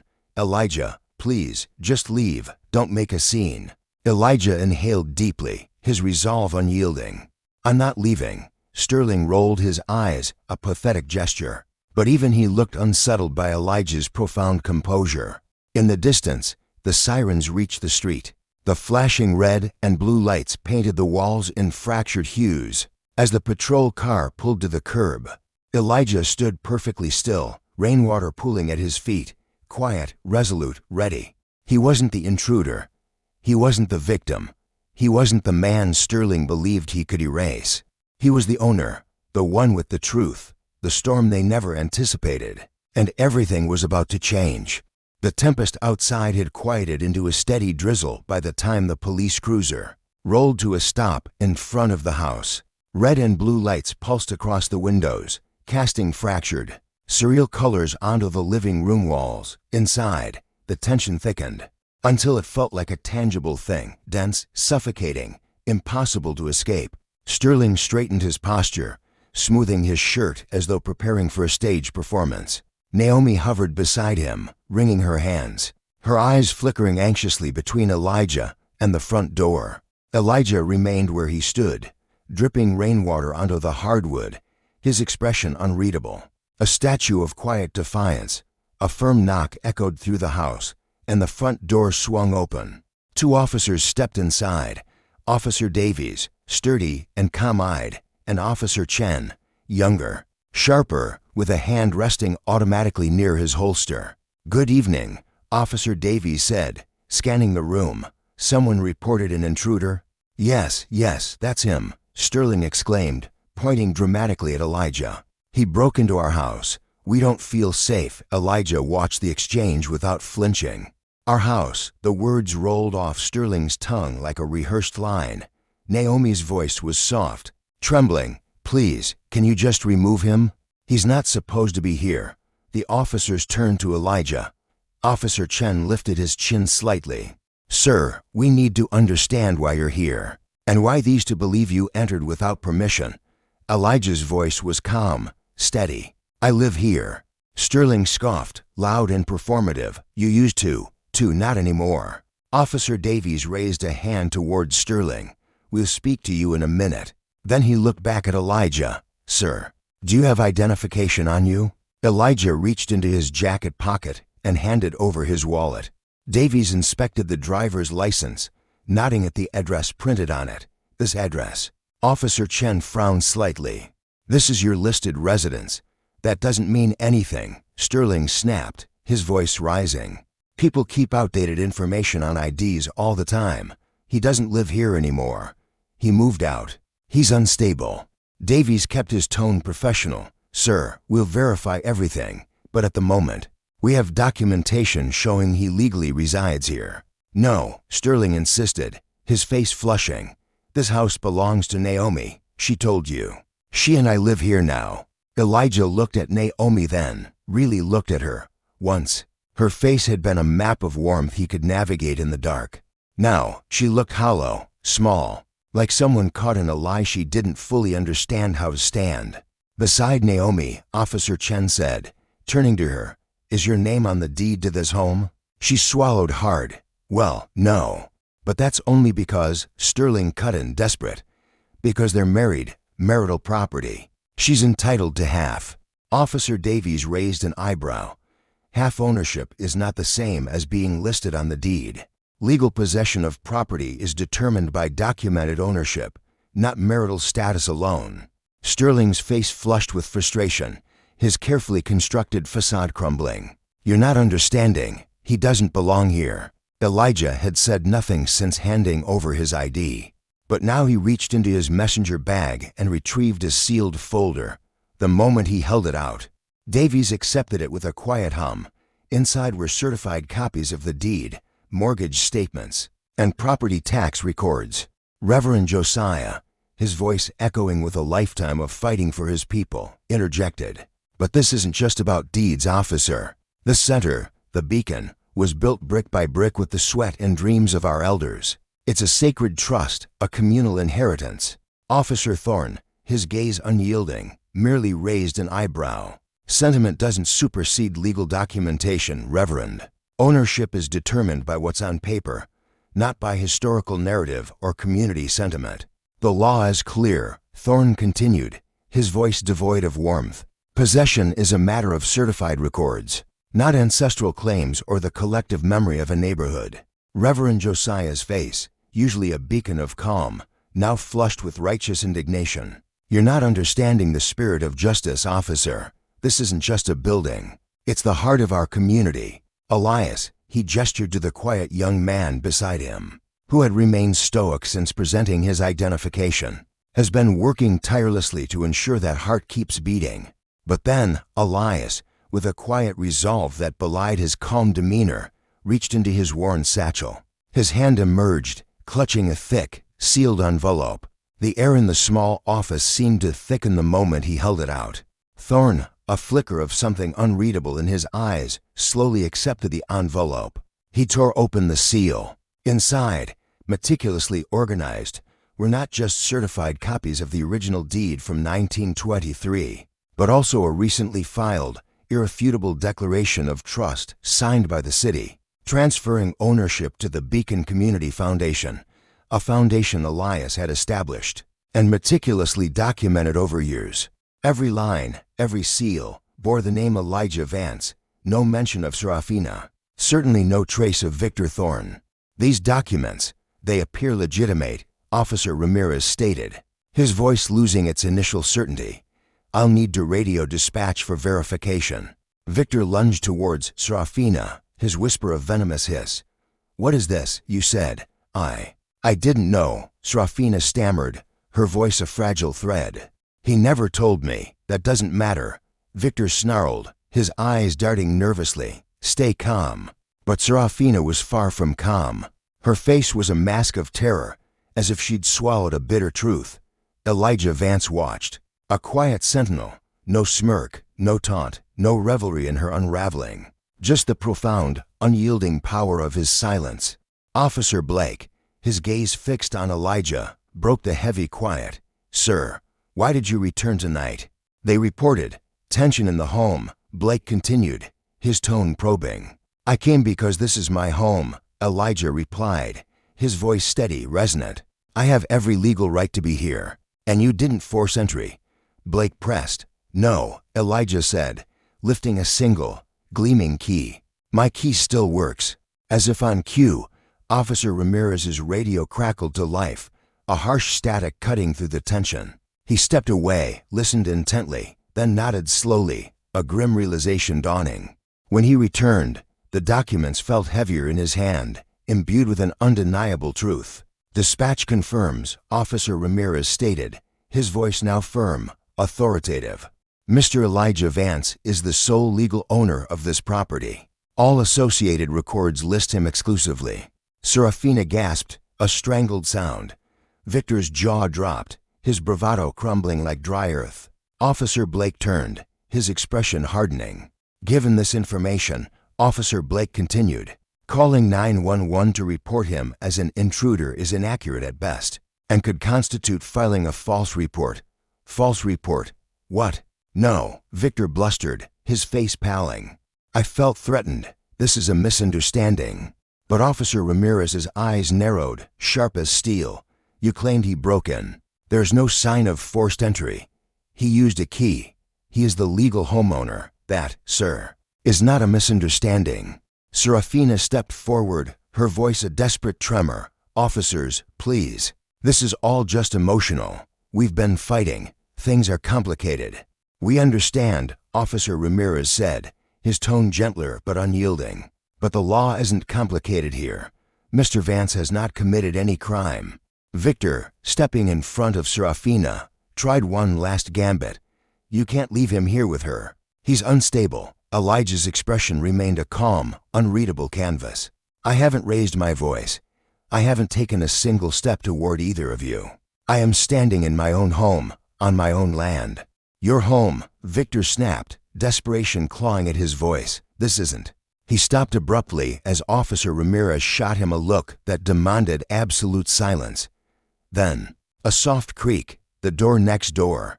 Mama Lena, the matriarch of this block, who had watched generations come and go, stepped onto the shared porch. Her umbrella, a vibrant splash of color, tilted slightly as she peered through the open doorway. "Officers," she called gently, her voice carrying the weight of years. "Is everything all right? Elijah, dear, I saw your car and got worried." Officer Blake turned. "Mum, are you familiar with this man? Does he live here?" "Of course he does," Mama Lena exclaimed, her eyes widening at the sheer absurdity. "Elijah has lived here his whole life. He's the one who shoveled everyone's driveway last winter, cleared the snow from every elder's path." Victor tensed, his face a mask of disbelief. And Mama Lena added, her voice dropping, "He's been the one paying the property taxes, year after year, even when they tried to raise them unfairly. I know because he told me, worried about keeping this family home." Officer Blake nodded, absorbing every word.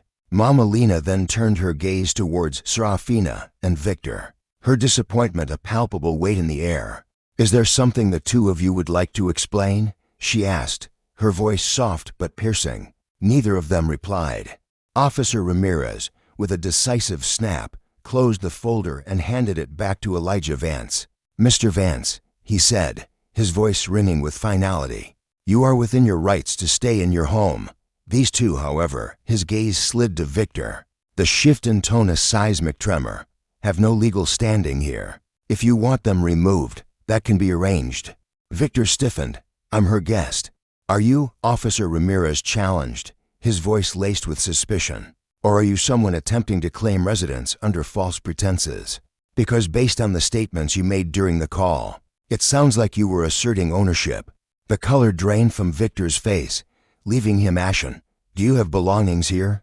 Officer Blake asked, his voice devoid of patience. Victor swallowed hard. "Some." "Then you'll gather them now," Blake instructed, his voice leaving no room for argument. "You are not permitted to stay, unless the legal homeowner explicitly grants permission, and it's clear he does not." Finally, Elijah Vance spoke again, his voice calm, resolute, and utterly final. "I want him gone." Victor looked at Serafina for rescue, but she stood frozen, lips parted in disbelief, her world, her carefully constructed illusions, collapsing in real time. "This is ridiculous," Victor snapped, masking a raw, primal fear with bravado. "You can't just—" "Yes, we can," Officer Blake cut in, his voice cold steel. Serafina reached out weakly. Victor, maybe we should just... No, Victor hissed, his eyes blazing. I'm not being pushed out by... But Officer Ramirez took a decisive step forward, his authority quiet but unyielding. You will gather your belongings now, he repeated, his voice a low rumble. Or we escort you out with nothing. Victor finally broke. Rage flashed in his eyes, but beneath it, a profound, chilling fear. He stalked into the bedroom, muttering curses, slamming drawers, the sounds echoing like gunshots as he stuffed his things into a backpack. Meanwhile, Serafina stood motionless, a statue of regret. Elijah didn't look at her. He didn't need to. The crushing weight of reality was settling on her without his help. Everything she thought she could take, she couldn't. Everything Victor promised her, he couldn't deliver. Everything she believed she deserved was slipping through her fingers like sand. When Victor returned, his bag slung over his shoulder, he glared at Elijah one last time, a venomous promise in his eyes. This isn't over. Elijah met his stare evenly, his gaze unwavering, a silent testament to his enduring strength. Yes, it is. Officer Blake, without a word, escorted Victor Thorne to the door. Serafina watched, trembling, as the door closed, sealing her fate. As Silas, the architect of their potential ruin, vanished into the relentless downpour. The heavy oak door groaned shut. The beacon, once a sanctuary, now echoed with a chilling silence. Only Lena's ragged breaths dared to disturb the stillness. Outside, Elijah stood, a sentinel against the storm, his back a wall of silent resolve. A guttural roar of frustration ripped from Silas as the officers, unyielding, guided him towards the waiting patrol car. Inside, Lena's voice was a mere ghost of a whisper, not to Elijah, but to the hollow chambers of her own heart. "Oh God, what have I done?" Elijah offered no reply. Not yet. The tempest outside was merely a prelude, its fury now receding. A different storm, one of truth and consequence, had just erupted. The beacon, stripped bare of its false promise, felt strangely hollow after the officers sealed the door behind Silas. The air, once thick with unspoken dread, thinned into an echoing void that pressed against the very foundations of the old house. Even the heavens had hushed, as if nature itself bore witness to this profound shift, an ending, a severing, a reckoning. Elijah stood, a monument of quiet strength, allowing the gravity of the moment to settle. He did not move towards Lena. He did not speak. He offered no comfort. He simply breathed, steady and deep, as if reclaiming the very air, the very dignity that had been suffocated from him for months. Lena remained rooted to the spot, a statue carved from fear. Her hands trembled uncontrollably at her sides, her eyes darting between the closed door and Elijah, as if seeking an escape from an inescapable truth. She couldn't discern which terror held more sway, the ghost of Silas or the living presence of Elijah. Finally, a fragile whisper escaped her lips. "Elijah, why didn't you tell me?" Her voice fractured on the last word, splintering the question into a raw, desperate cry that tore through the silence. Elijah turned, a slow, deliberate pivot. Their eyes met, hers wide with panic and a dawning, terrible confusion. His, steady, distant. Wounded, yes, but undeniably resolved. "What?" he asked, his voice a low current. "Did I not tell you that the beacon..." Her breath hitched, a gasp caught in her throat. "That it was all in your name, that I never truly owned any part of it." For a long, agonizing moment, Elijah said nothing. Then, with a measured grace, he pulled out a heavy wooden chair and sat, not for rest, but because the weight of the truth demanded a grounded stance. "I didn't hide it," he stated, his gaze unwavering. "You never asked." Lena's lips parted, then snapped shut. She took a tentative step forward, as if mere proximity could unravel years of calculated deception. But Elijah lifted a hand, an almost imperceptible gesture, yet it commanded her to halt. She did. "When we established the beacon," he continued, his voice steady, "I told you the burden was lifted. You never inquired whose name carried the weight, whose legacy was etched into the deeds, whose sacrifice paid the taxes. I thought..." She swallowed hard. "I thought it was ours. It was," Elijah said softly, his voice laced with a profound sorrow. In every way that truly mattered to me, I chose this sanctuary for us. I built a life here, a future for our people. I never believed a name on a piece of paper could alter that, because I trusted you." The last words dropped between them, heavy as lead, shattering the fragile peace. Lena clapped a shaking hand over her mouth, tears welling, then spilling, unchecked. I didn't know, I swear, Elijah. I didn't know Silas would say those things.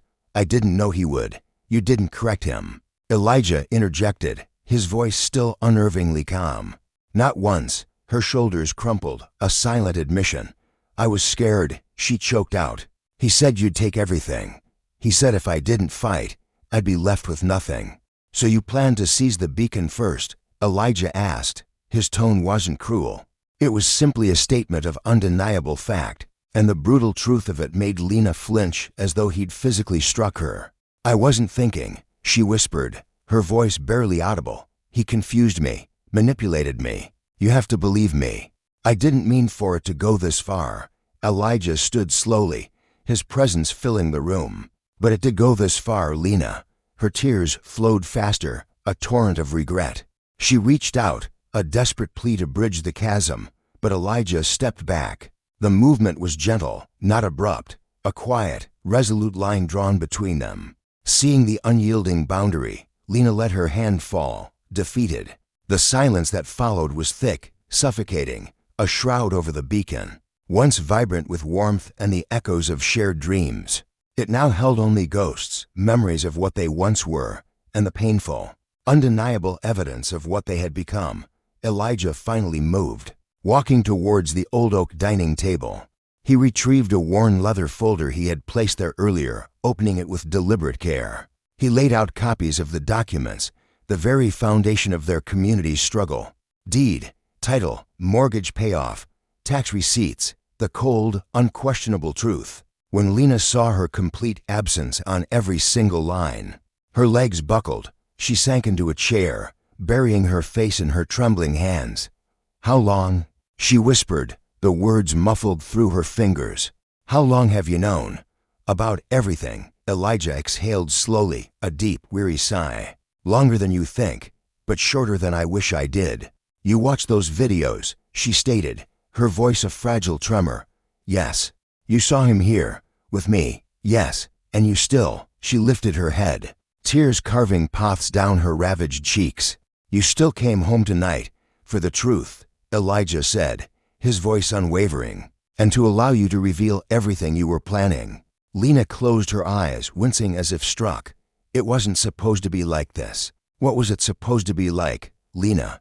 Elijah asked, his tone devoid of judgment, yet devastatingly clear. "You leave me, seize the beacon, and start fresh with a man who only coveted what belonged to our people. He wanted me," she argued weakly. A desperate plea. Elijah shook his head, a gesture of profound disappointment. "He wanted your access, Lena, your connection to our history, your vulnerability. He wanted you because he thought you could hand him something he hadn't earned, something he sought to dismantle." Lena blinked, stunned by the chilling clarity in his voice. Elijah continued, his gaze piercing. "Did you hear how he spoke of the beacon when you weren't around? How he planned renovations that would erase our heritage? How he criticized you for being soft on me, on our community?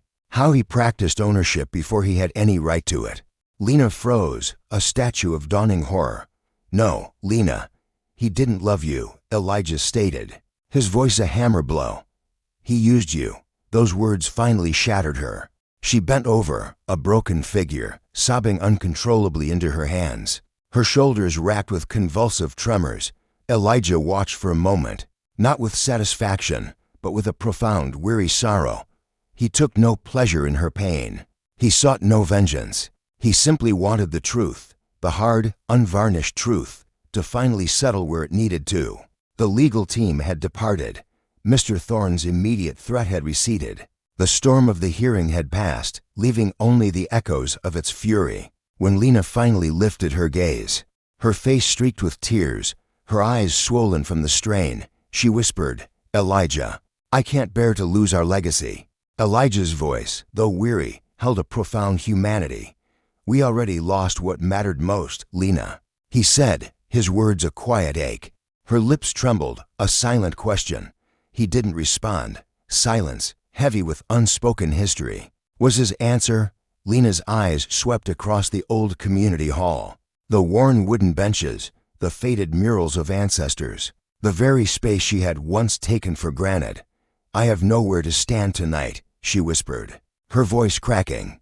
Elijah nodded slowly. "You can stay in the old study." She blinked, surprised. "You're not casting me out."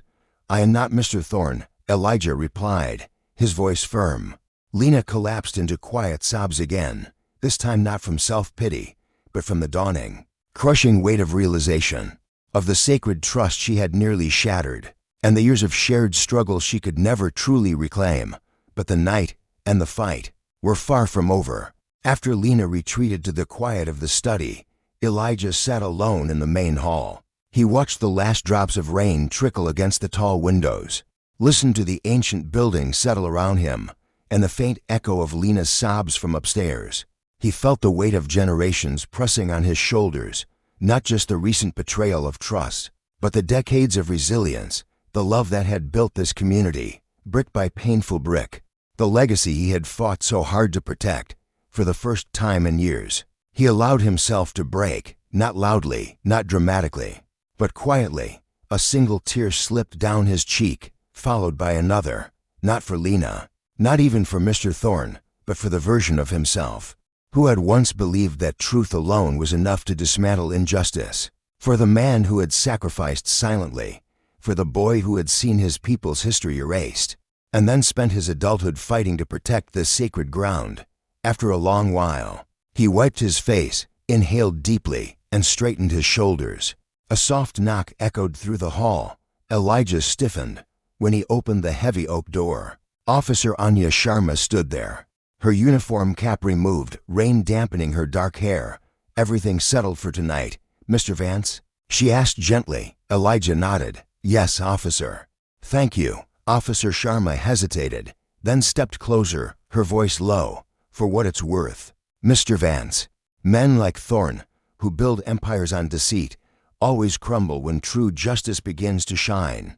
You handled it with more dignity than most." Elijah offered a faint, tired smile. "Truth has a way of catching up, officer." She nodded, a silent understanding passing between them, then stepped back. "Have a good night, Mr. Vance." "You too." When Elijah closed the heavy door again, he leaned against its solid wood briefly, letting the profound quiet of the hall wrap around him. Then he whispered to the ancestral spirits, to the empty space, "It's time to rebuild, to rise." The immediate storm had passed, but the rebuilding, the healing of a fractured spirit, was just beginning. The morning after Mr. Thorne's legal team was forced to retreat felt unreal, like waking in a sacred space that had aged a century overnight. Elijah rose earlier than usual, the lingering scent of the storm, both natural and human, drifting through the slightly cracked window. Birds chirped hesitantly outside, testing the fragile quiet left in the wake of the struggle.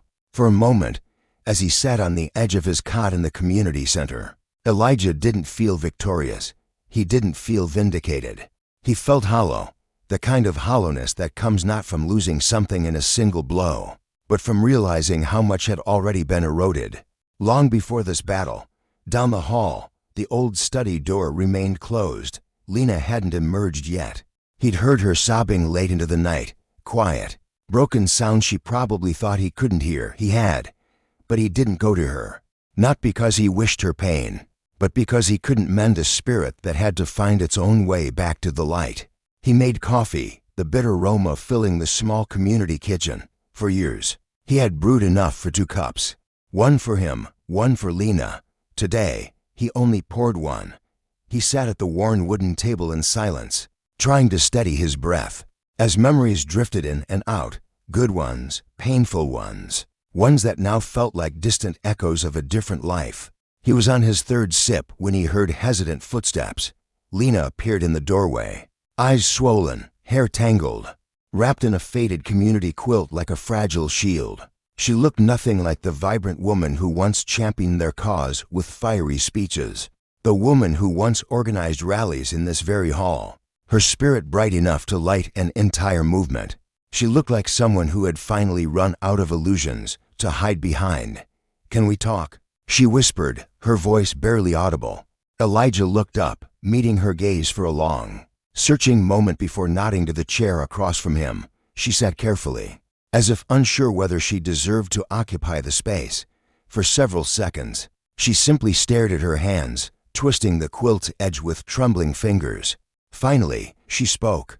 "I didn't mean for our community to be fractured like this, Elijah." He didn't react, not with anger, not with sympathy.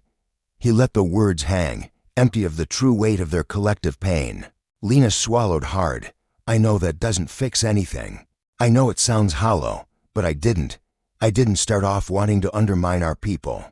Elijah set his cup down with a soft clink. "But you still did, Lena." She flinched. "I know." She wiped her eyes. "I got lost, Elijah. I felt like our fight was slipping away, becoming hopeless. And I didn't know how to reach you anymore. You were always fighting, always burdened, always somewhere far from my understanding." "That's not an excuse for abandoning our shared vision," Elijah said softly. She nodded through tears. "It's not, but it's what happened." Elijah studied her face, truly studied it. He saw guilt, yes, but also a profound confusion, a deep regret.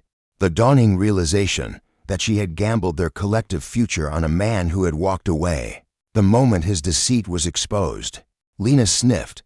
"I thought Mr. Thorne offered a path, a way to compromise that you refused to see. I thought he understood the practicalities in ways you didn't anymore." Elijah's jaw tightened. "Thorne saw opportunity, Lena. Not our people, not our dignity." She inhaled sharply, tears spilling over again. "I realize that now, last night, when Officer Sharma presented the evidence, the way he looked at me, at us. It was like we were nothing but obstacles to him. When Cashin's true intentions for the ancestral home became clear, Elijah offered no bitter 'I told you so.' The crushing weight of silence spoke volumes, echoing the truth he had already known in his bones." Serafina wiped away tears, her voice a raw whisper. "Why didn't you tell me about the deed, about the legacy we were fighting for? If you had just spoken of it once, everything might have been different." Elijah leaned back, his gaze unwavering, a silent challenge in his eyes. "Would it, Serafina, or was the rot already too deep?" She froze. "Serafina," he continued, his voice a low thrum of conviction. "You didn't betray me because of this house, this land. You betrayed us because you were unhappy, because you yearned for something else, someone else. No piece of paper, no deed, could ever change that fundamental truth." Her shoulders trembled, her gaze fixed on the scarred tabletop. "I'm so sorry." The words were a fragile, desperate plea. "But apologies, Serafina, cannot rebuild a legacy already burned to ash, a trust shattered beyond recognition." Elijah's voice was quiet, yet it carried the weight of generations.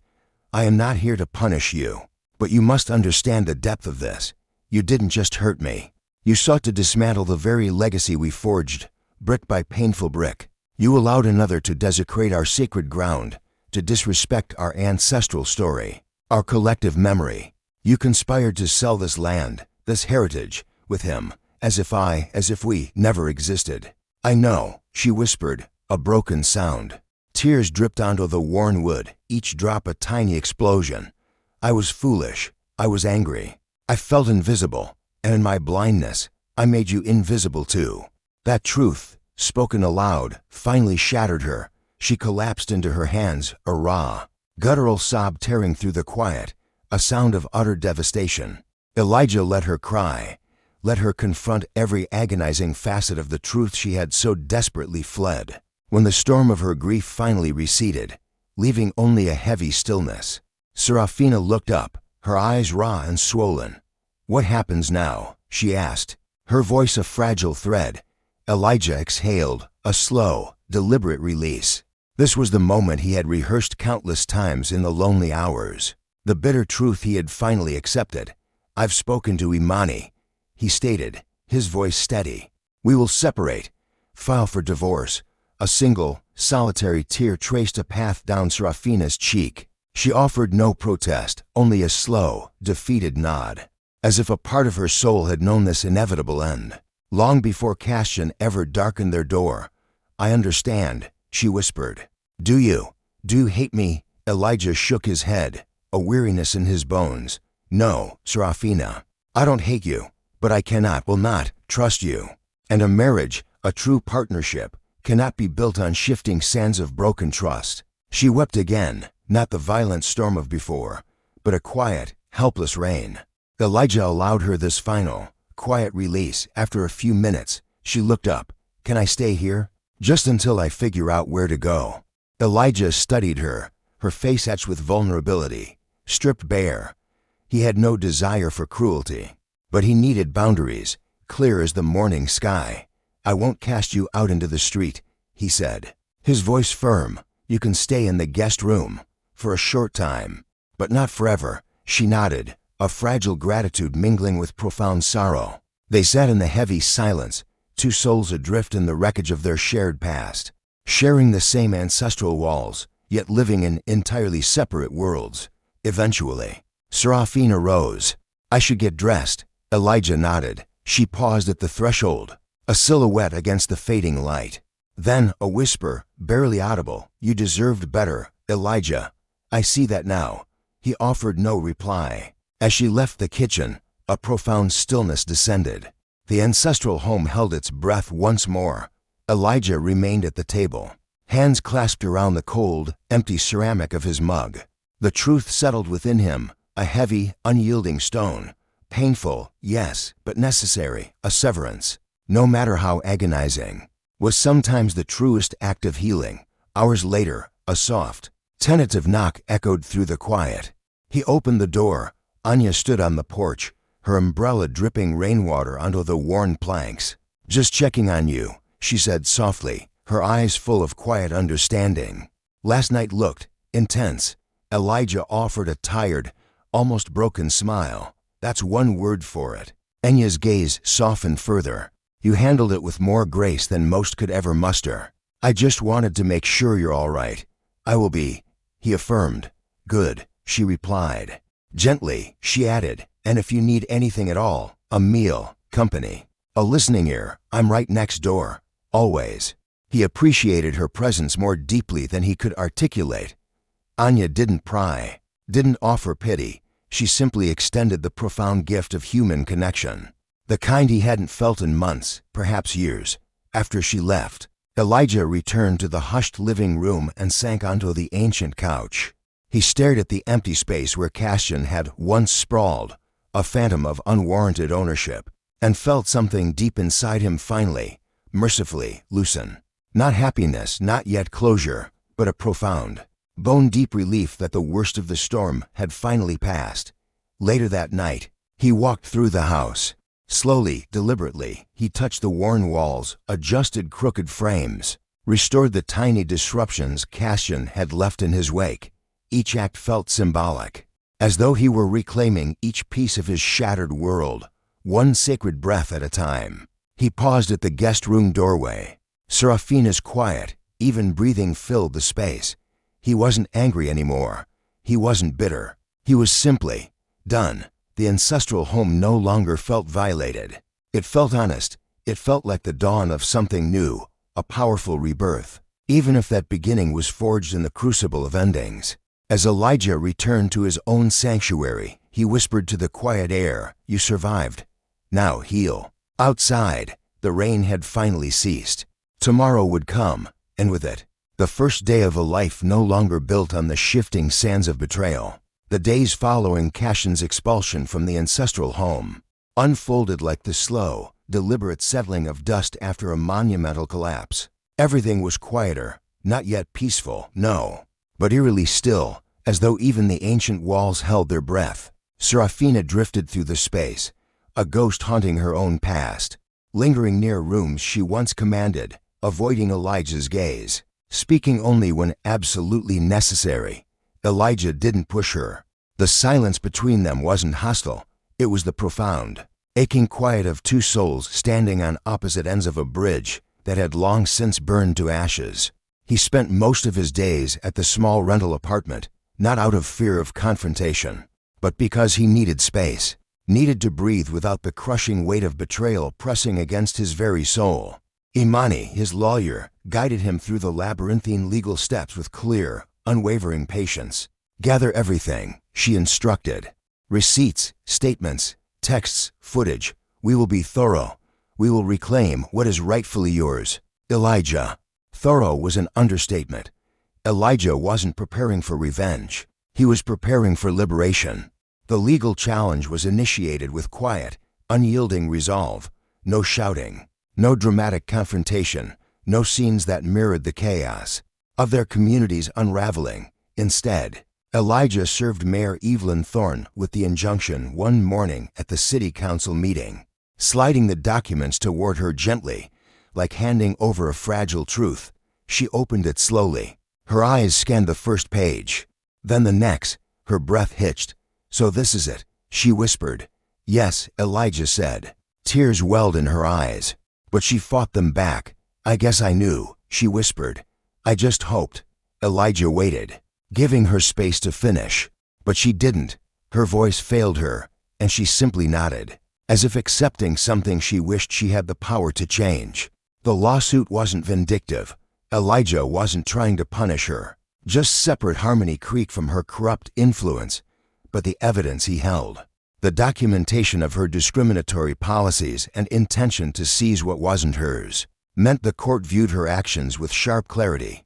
The legal team presented everything in the hearing: the land deeds, the audio recordings of backroom deals, the emails, the diverted funds, the testimonies of families displaced. There was no room for doubt. Mayor Thorne's attorney tried to argue political maneuvering, tried to frame Elijah's secrecy about the community's legal strategy as a betrayal of trust, but the judge remained unmoved. "Systemic injustice is not a misunderstanding," he said firmly, "and nothing Mr. Vance endured justifies the actions taken against his community." Evelyn sat trembling beside her lawyer, her fingers knotted in the hem of her blouse. She avoided Elijah's eyes through most of the hearing, but when the judge asked if she wanted to make a statement, she stood, voice shaking. "I was wrong," she said. "I made terrible choices, and I hurt the very people I swore to serve." She paused, tears spilling over. "I can't fix that. I wouldn't expect to. But I want the court to know they didn't deserve any of this." Her confession didn't change the outcome, but it changed the room. Even Elijah felt something shift. Not forgiveness, but a quiet exhale of collective closure. The final ruling came swiftly. Harmony Creek's land rights were restored entirely. The community reclaimed the funds that had been diverted. Elijah retained full legal control over assets she had tried to claim. Evelyn would receive only what she had legally acquired, no more, no less. Her political allies didn't attend the hearing. Word through mutual acquaintances suggested she'd resigned under a cloud of scandal, transferred departments, or perhaps relocated entirely. Elijah didn't care. Evelyn was no longer relevant to Harmony Creek's future. When the judge finalized the verdict, Evelyn walked out of the courthouse alone. She didn't look back. Elijah didn't chase her. They were two forces who once believed they would control the destiny of a town, now quietly parting ways like distant travelers who had woken up on different roads. The court clerk handed Elijah the stamped documents, official, final, unchangeable. He exhaled a long, steady breath that felt like the first real breath Harmony Creek had taken in generations. In the weeks following the victory, Elijah returned more fully to the heart of Harmony Creek, not because he wanted to cling to what had been, but because the community itself had never betrayed them. It had held them through it all, its streets quietly absorbing secrets, its homes carrying echoes of both joy and pain. He began repairing the small damages Evelyn's administration had left behind. A neglected park revitalized, a community center reopened, a broken sign replaced. These were not just repairs, they were acts of reclamation. One afternoon, Elijah stood in the town square, staring at the empty space where a monument to a divisive figure had once stood. He replaced it with a vibrant community garden, a mural painted by local artists. Simple, green, alive. It felt symbolic, a beginning instead of a reminder. Aunt Lena visited often, always polite, always checking in without overstepping. She brought home cooked meals, stories, and gentle conversation. She never pried, but listened when Elijah chose to speak. Her presence became something steady, something quiet and kind. One evening, as they sat on the porch, watching the sun dip behind the rooftops, Aunt Lena said softly, "You know, healing doesn't have to be lonely, son. You're allowed to accept help." Elijah smiled faintly. "I'm learning." She returned the smile. "Good. Harmony Creek deserves peace." The words were simple, but they sank deeply. Meanwhile, Evelyn struggled to rebuild her life. Elijah heard pieces of her situation through mutual acquaintances, not through gossip, but through the inevitable currents of a small region. She moved into a small apartment. She took on extra shifts at a mundane job. Her political career was over. One day, she returned to Harmony Creek, not to fight, not to plead, but to witness the change. She stood quietly, observing the vibrant community. Elijah met her outside. She looked thinner, quieter, her once vibrant energy dimmed. "I don't expect you to talk to me," she said, voice soft. "I just wanted to say, thank you for not destroying me." Elijah nodded. "We sought justice, not destruction, Evelyn." She looked down, blinking rapidly. "You're a better leader than I ever appreciated." He didn't respond with emotion. He simply offered honesty. "The system was broken long before you, Evelyn," he said. "We just didn't see it, or didn't want to."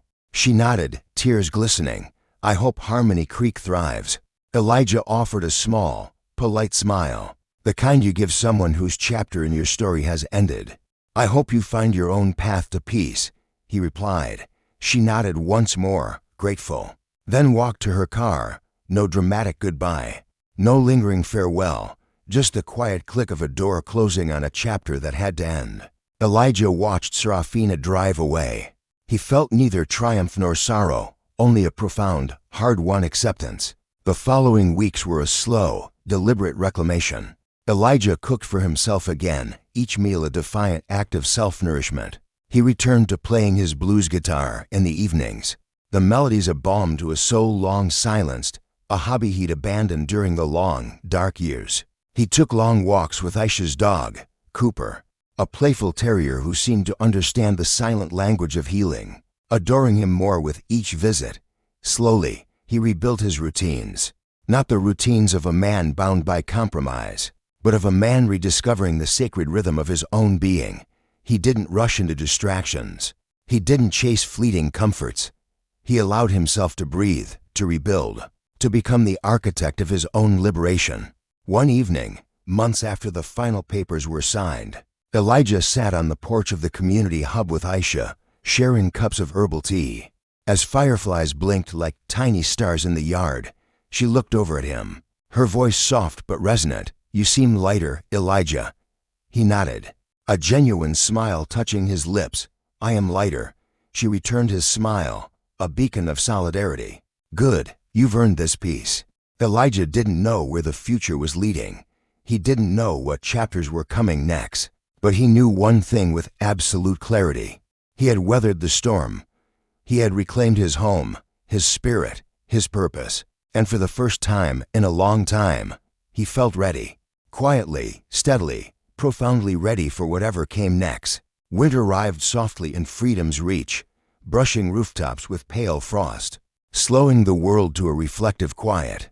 Elijah found himself adjusting to the new rhythm of his life, one without Serafina's hurried footsteps in the hallway, one without the ever-present shadow of Senator Thorne's influence invading the corners of his home. His community, the community hub, felt larger now, not empty, but spacious in a way that invited possibility, collaboration rather than isolation.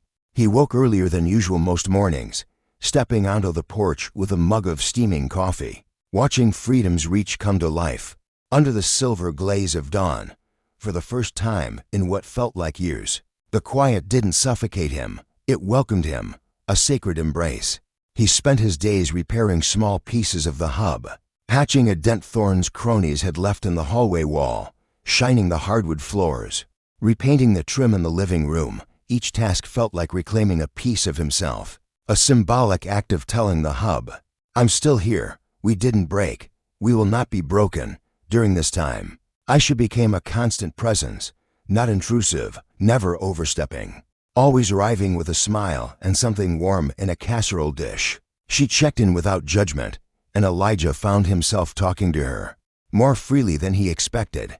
Not about the past, not at first, but about small things, a new community garden downtown, a stray cat roaming, the neighborhood, childhood memories of playing baseball. It was a slow, gentle unfolding, the kind that asked for nothing but offered everything. One snowy afternoon, Aisha stopped by with Cooper, who immediately bounded into Elijah's yard. She laughed as she chased after him, cheeks flushed with cold, snowflakes tangled in her hair. Elijah watched her, a genuine smile spreading across his face without thinking. "You look happier," she said when she finally reached the porch, breathless and rosy-cheeked. "I am," Elijah admitted, "or I'm getting there."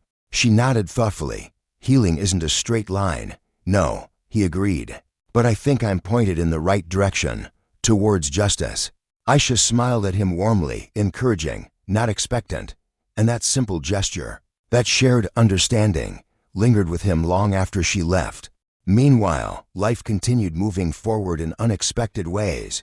One afternoon at work, Elijah received an email from his supervisor, offering him a major role in a new community housing project. It was the kind of opportunity he'd once dreamed of, a chance to design affordable homes, to create safe, dignified spaces for families who had been marginalized, who had never felt secure in their own land. "You've demonstrated resilience, leadership, and unwavering focus under unimaginable pressure," his supervisor wrote. "We believe you're the perfect person to lead this, to build a legacy of hope." Elijah closed his eyes for a moment, letting the weight of that recognition settle. He had spent months feeling fractured, unsure, lost in the labyrinth of betrayal and systemic injustice. Yet here he was offered trust and responsibility, a fresh start, a chance to build a better world. He accepted the position within the hour. That evening, as snow drifted past the porch light, Aisha stopped by again, drawn by Cooper's insistence that he needed to visit Elijah.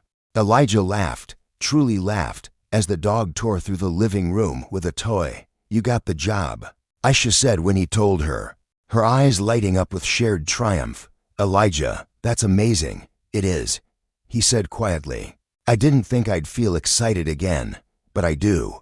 Aisha held his gaze, her voice firm. "You deserve to. You've fought for this." The words warmed him more than the tea in his hands. Serafina, surprisingly, reappeared only once during this period. Weeks after the divorce had finalized, she texted Elijah, asking if they could meet, not to reconcile, she clarified, but to speak openly, closure, for the sake of moving forward, for my own peace. Elijah agreed. They met at a quiet cafe. She looked different, subdued, humbled, almost fragile. She ordered tea but barely touched it. "I want to apologize again," she said, her voice soft, laced with regret. "Not for the divorce. I understand why that had to happen, but for the way I handled everything, for how deeply I hurt you, and for my blindness to the larger struggle you faced." She paused, eyes glistening. "I'm sorry I didn't see your true value, your fight, until I'd already destroyed everything, until I'd compromised myself." Elijah listened, not unkindly, but with the quiet dignity of a man who had found his truth. "I hope you're doing better, Serafina," he said. Serafina gave a small, sad smile. "I'm trying. Therapy's helping. I'm learning to unlearn the values I chased, the validation I sought. I'm learning to see the world, and myself, with new eyes. I'm learning to build something real, just like you." "Because I had forgotten how to believe in us," Elijah Vance whispered, the echoes of past defeats heavy in the air. None of it was deserved. He had given so much, only to see the system crumble. "I hope Harmony Heights finds its peace," he murmured, a silent vow. "And I hope we find the strength to show the world the true heart of our community. Because it is beautiful, Elijah." He offered no reply, only a silent acknowledgement. As the shadows of past struggles receded, he felt no bitterness, no lingering pain, just the quiet resolve of a chapter finally closed. In the heart of Harmony Heights, a new spirit began to blossom. Elijah discovered a new purpose, not just reacting to injustice, but actively building, nurturing, creating. After long days of advocacy, he helped revitalize the community garden, organized historical archives, connecting with their roots. The community center, once neglected, began to reflect their collective spirit, their resilience, their vibrant energy. His quiet resilience was a beacon. One Saturday, Aisha Rahman invited him to the Unity Festival. Elijah hesitated, unsure if he was ready to face the world's indifference again. But something in Aisha's unwavering conviction softened his resolve. At the festival, lights glowed, illuminating faces. Children laughed, their joy a defiant melody. Musicians played rhythms of their heritage. Elijah walked beside Aisha, feeling strangely present, alive. She nudged him gently. "You're smiling." "I guess I am," he replied, a genuine warmth spreading. They browsed vibrant art, handmade crafts, symbols of their enduring culture and self-sufficiency. Aisha pointed to a banner, "Justice for Harmony Heights." Elijah surprised himself by saying, "It suits us." Their eyes met, briefly, warmly. Later, they shared a meal, discussing strategies, the urgency of their cause pulling at them. For the first time in a long time, Elijah felt a future forming, not defined by systemic oppression, not shadowed by past betrayals, but shaped by quiet, powerful possibility. The night ended with Aisha extending a hand of solidarity, her grip firm. "I'm glad you came," she said. "So am I." As the struggle deepened, Elijah settled into a powerful rhythm, organizing, educating, building. Regular meetings with Aisha. Nothing rushed, nothing forced, everything unfolding with fierce intentionality. One night, Elijah sat in the community center, a microphone in hand. His voice, once silenced by despair, now flowed freely. The stories that once felt tangled with old wounds now resonated with hope. Warm and unburdened, the community listened, captivated. Aisha sat across from him, her eyes reflecting the fire in his words. The quiet between them wasn't empty. It was comforting, natural, real. When Elijah finished, Aisha looked up and smiled softly. "Harmony Heights is healing," she said. "I think so," he replied. She closed her notebook. "I can see it. We're lighter, and we're letting new possibilities in." Elijah met her eyes. Some things deserve to be fought for. Her cheeks flushed faintly, though she didn't look away. For the first time, Elijah allowed himself to imagine a future where laughter didn't come with the shadow of injustice, where trust didn't feel fragile, where true equality, real justice, could grow naturally, not from desperation, not from fear, but from a community choosing its own destiny. The systemic winter continued outside, but inside Harmony Heights, a revolution of spirit bloomed. Soft, steady, unrushed. A new chapter was beginning, and Elijah felt ready in a way he hadn't been in years. Maybe, he thought, as he watched Aisha's determined smile, some storms didn't come to break us. Some came to clear the path. In the end, Harmony Heights' journey reminds us that true healing isn't found in holding on to despair, but in finding the courage to let go of what has already left, the illusion of powerlessness. Pain may break us open, but it also makes room for growth, clarity, and a deeper understanding of our collective worth. Systemic betrayal isn't the end of a story, it's the beginning of a new one, written by a version of ourselves who has survived the storm, stronger and more unified. Sometimes, injustice removes people, not to punish us, but to reveal the path to the future waiting quietly ahead. If Harmony Heights' story touched you, or sparked a reflection of your own, I'd love to hear your thoughts in the comments. And if you'd like more powerful, emotional stories like this, don't forget to subscribe to the channel. Your support means everything.